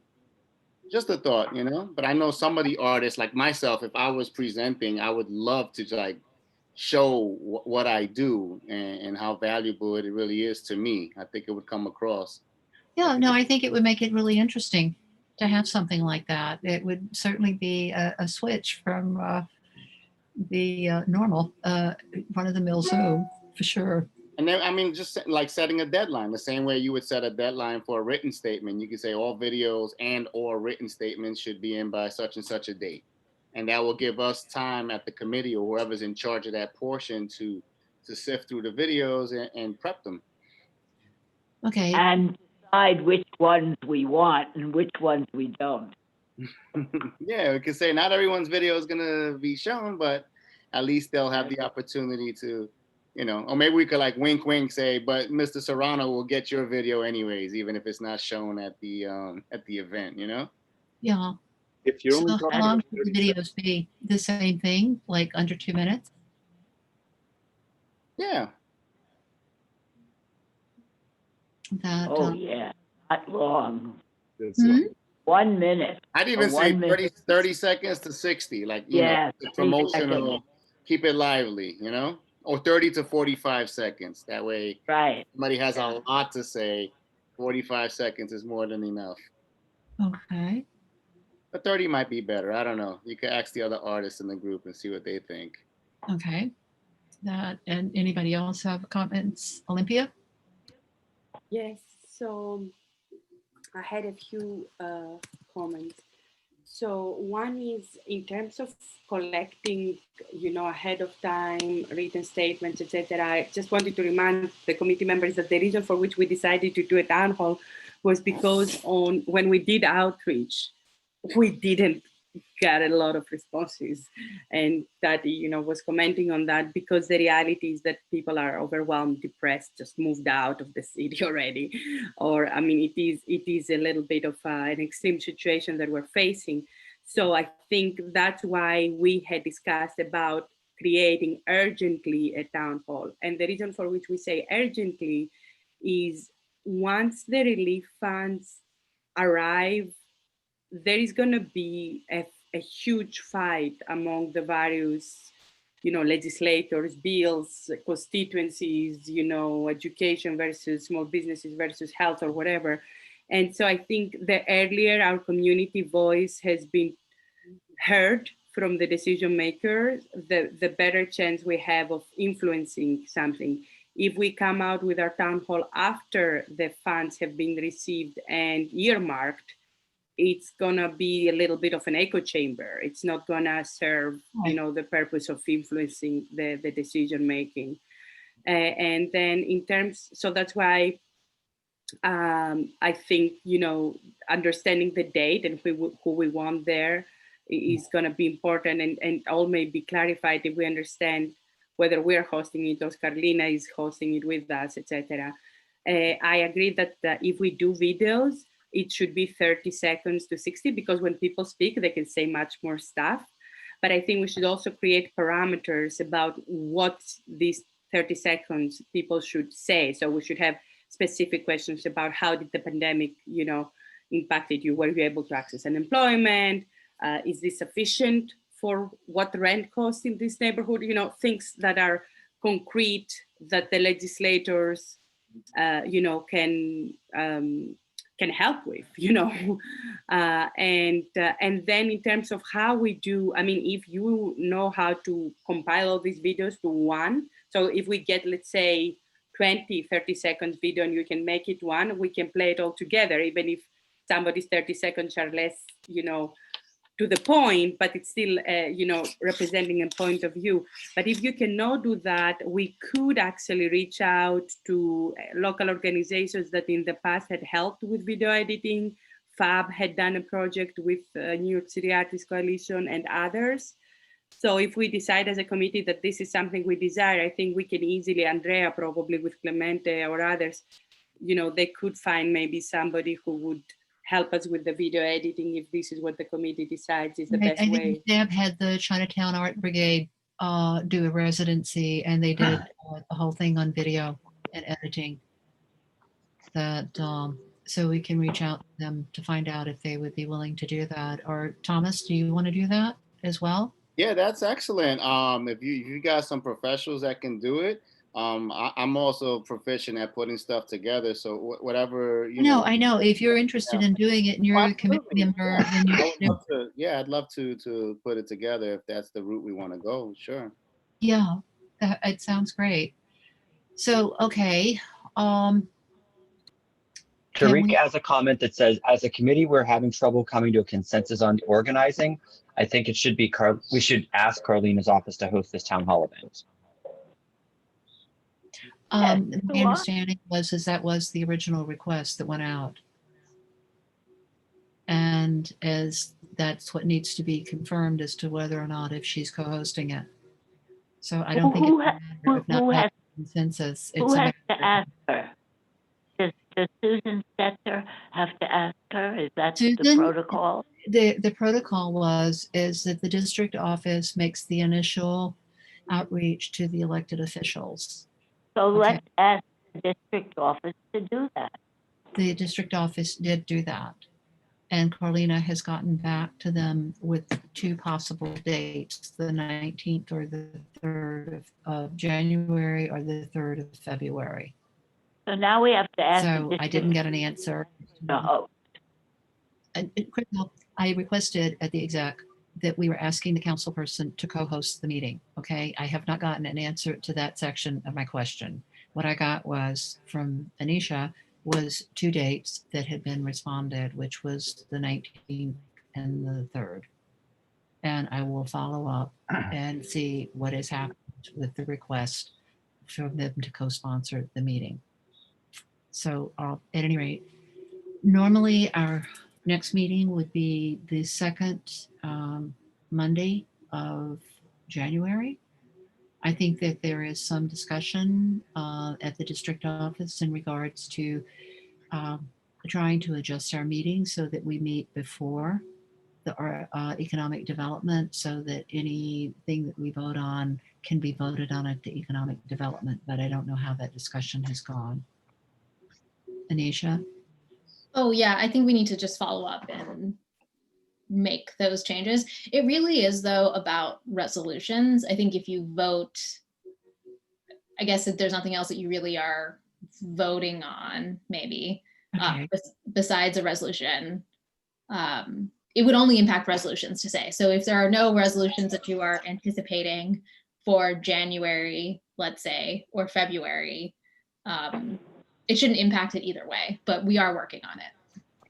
Yeah, okay. So when do you think that we will have a definitive answer?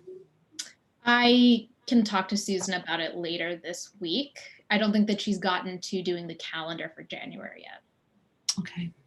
Tariq has his hand up and he said in the text that he thinks his audio is fixed. So go ahead, Tariq. Okay, do we agree on the February 3rd date? We will, Yeah, this I see. consensus of opinion seems to be that February 3rd would be the most reasonable date. And I Okay. think we all agree that we want Carlina to be there.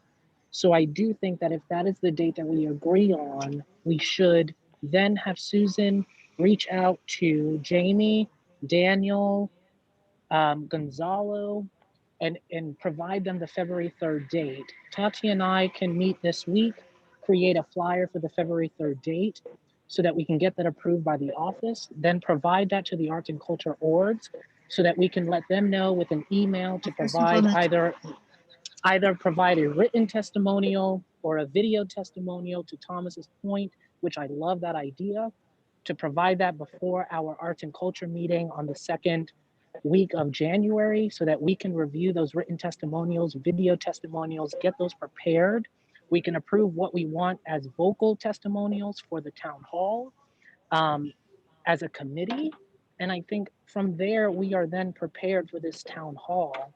Carolyn, I understand all of the sentiments that you do have from the last town halls that you have done, but I do think that it is 10:19 at night, and I don't think that this is much of a big thing that it needs to be as it has been right now.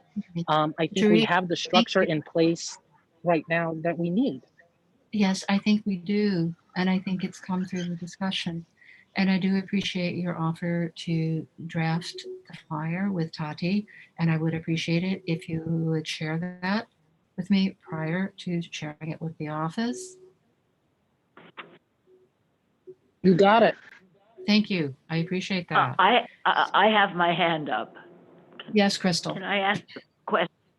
How is this going to be done? Is everyone in their own home? Is that how, through Zoom? I mean, is that how we're doing it? That's how we have no other option at this point in time. Okay.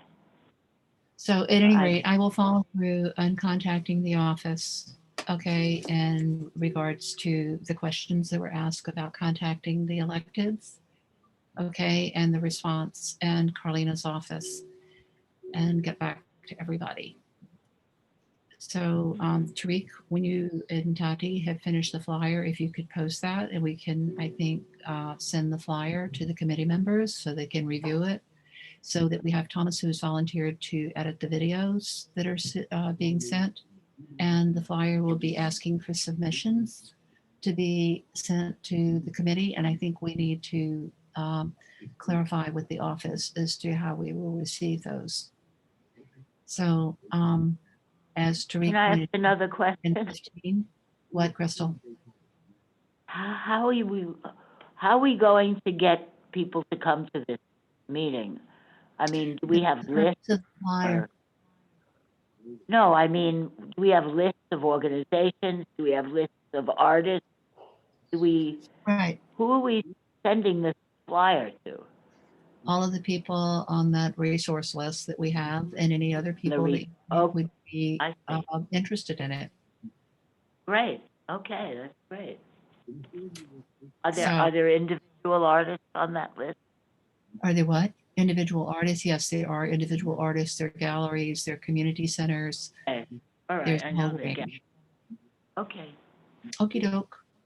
So are there any other comments at this point in time? Is there a motion to adjourn? Actually, wait, Tatiana has her hand up. Oh, Tati, sorry, I didn't see it. No, you're good.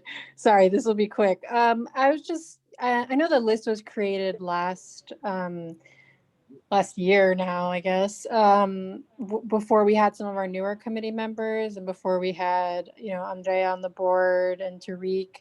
And I was just hoping that maybe we could send, Olympia brought up a good point. We didn't get a great response rate from the last emails that we sent out. So either we need to, go through that list to make sure we have the updated information. And also, I would like to see if the newer committee members can maybe add some organizations. That would be great. If, the list is available on the website. If all of the committee members could access the list on the website and send in any edits that needed to be made to it prior to the next meeting, that would be really helpful. Olympia has her hand up, and Arez also put in chat. You can let the League of Independent Theaters know, and they can distribute to their list. Okay. Yes, that's what I would also say is that once we have the flyer and something like a press release or whatever it is that we write, we're all going to post it on our social media, pass it through all the local organizations that will blast it out. We're going to try to get, the etc. to publish about it. I think if we do a real town hall where all these decision makers are there, I'm pretty sure we're going to have turnout. The important thing is to get the important people there and to have an agreement on the run of show. Yeah, the thing about it is we need to confirm the electeds that are going to be there. We'll confirm the date. We'll ask Carlina's office and she will reach out to them as well. So at any rate, as soon as we have a copy of the proposed flyer and we can look at that and make suggestions, okay, and get the dates lined up for sure and the participants. And in the meantime, if each committee member could check the arts and culture list that is on the website and make any edits that you feel need to be done, if you could please send me the edits, it would be most appreciated. So I think Are we allowed to approach elected officials and ask them if they would attend, or do we have to wait till the district office does that? My understanding from what I have been told previously is the district office needs to make the initial outreach, which Susan has So then done. we can't really do anything till they until have to she gets back to us with the contact and that's affirmed that we can do that, then no, we can't do it until we've gotten permission to do it. So, I think if you're talking to them perhaps as an individual, that you might mention it and say that this is what is in the hopper, and we hope that you'll be able to do it. Oh, okay, But, we can do that. have a full conversation, not as an official invitation. The official Right. invitation Oh, has to go got through it. the board. I got it. Got it. Yeah. Okay, I understand. Okay. Susan has been Okay. pretty fast on the others, though. What? She reached out. Susan has been very fast on the others. She reached out to Carlina's office the day you asked her. I'm not saying that she didn't. I know she did. And she's gotten back to me to who she's reached out to and who she's had a response from. Yeah. And Just to say that I think it could happen, like the sending that email out to the various electeds. I don't think that's going to take time. It's just waiting for the responses. right. No, I know that. But as Olympia and I think someone else pointed out, that if Carlina reached out to the electeds, that we might get a faster response. But at any rate, more to be revealed. Are there any other questions, comments? I move to adjourn. Is there a second? Somebody second. Second. All those in favor? I think that's unanimous. Okay, good night, everybody. Thank you so much. Do you need to take presents? Do you need to take presents? It should be present. I didn't realize that we had to do a roll call since I know all of you that are here. But if we want to do a roll call, let's do a roll call. So Olympia? Here. Yes, okay. Tati? Yep. Yes. Thomas? Yes. Tariq? Yeah. Okay. Crystal? Yes. Okay, and I'm here. So all those in favor of closing the meeting? Okay. I hope you have a good evening. Take care. Thank you so much, Clint. Thank you, Anisha. Sure. All right. No problem. Okay. Have a good night, everyone. Good night. See y'all. Bye. Bye. Stay safe. Stay well. Stay well.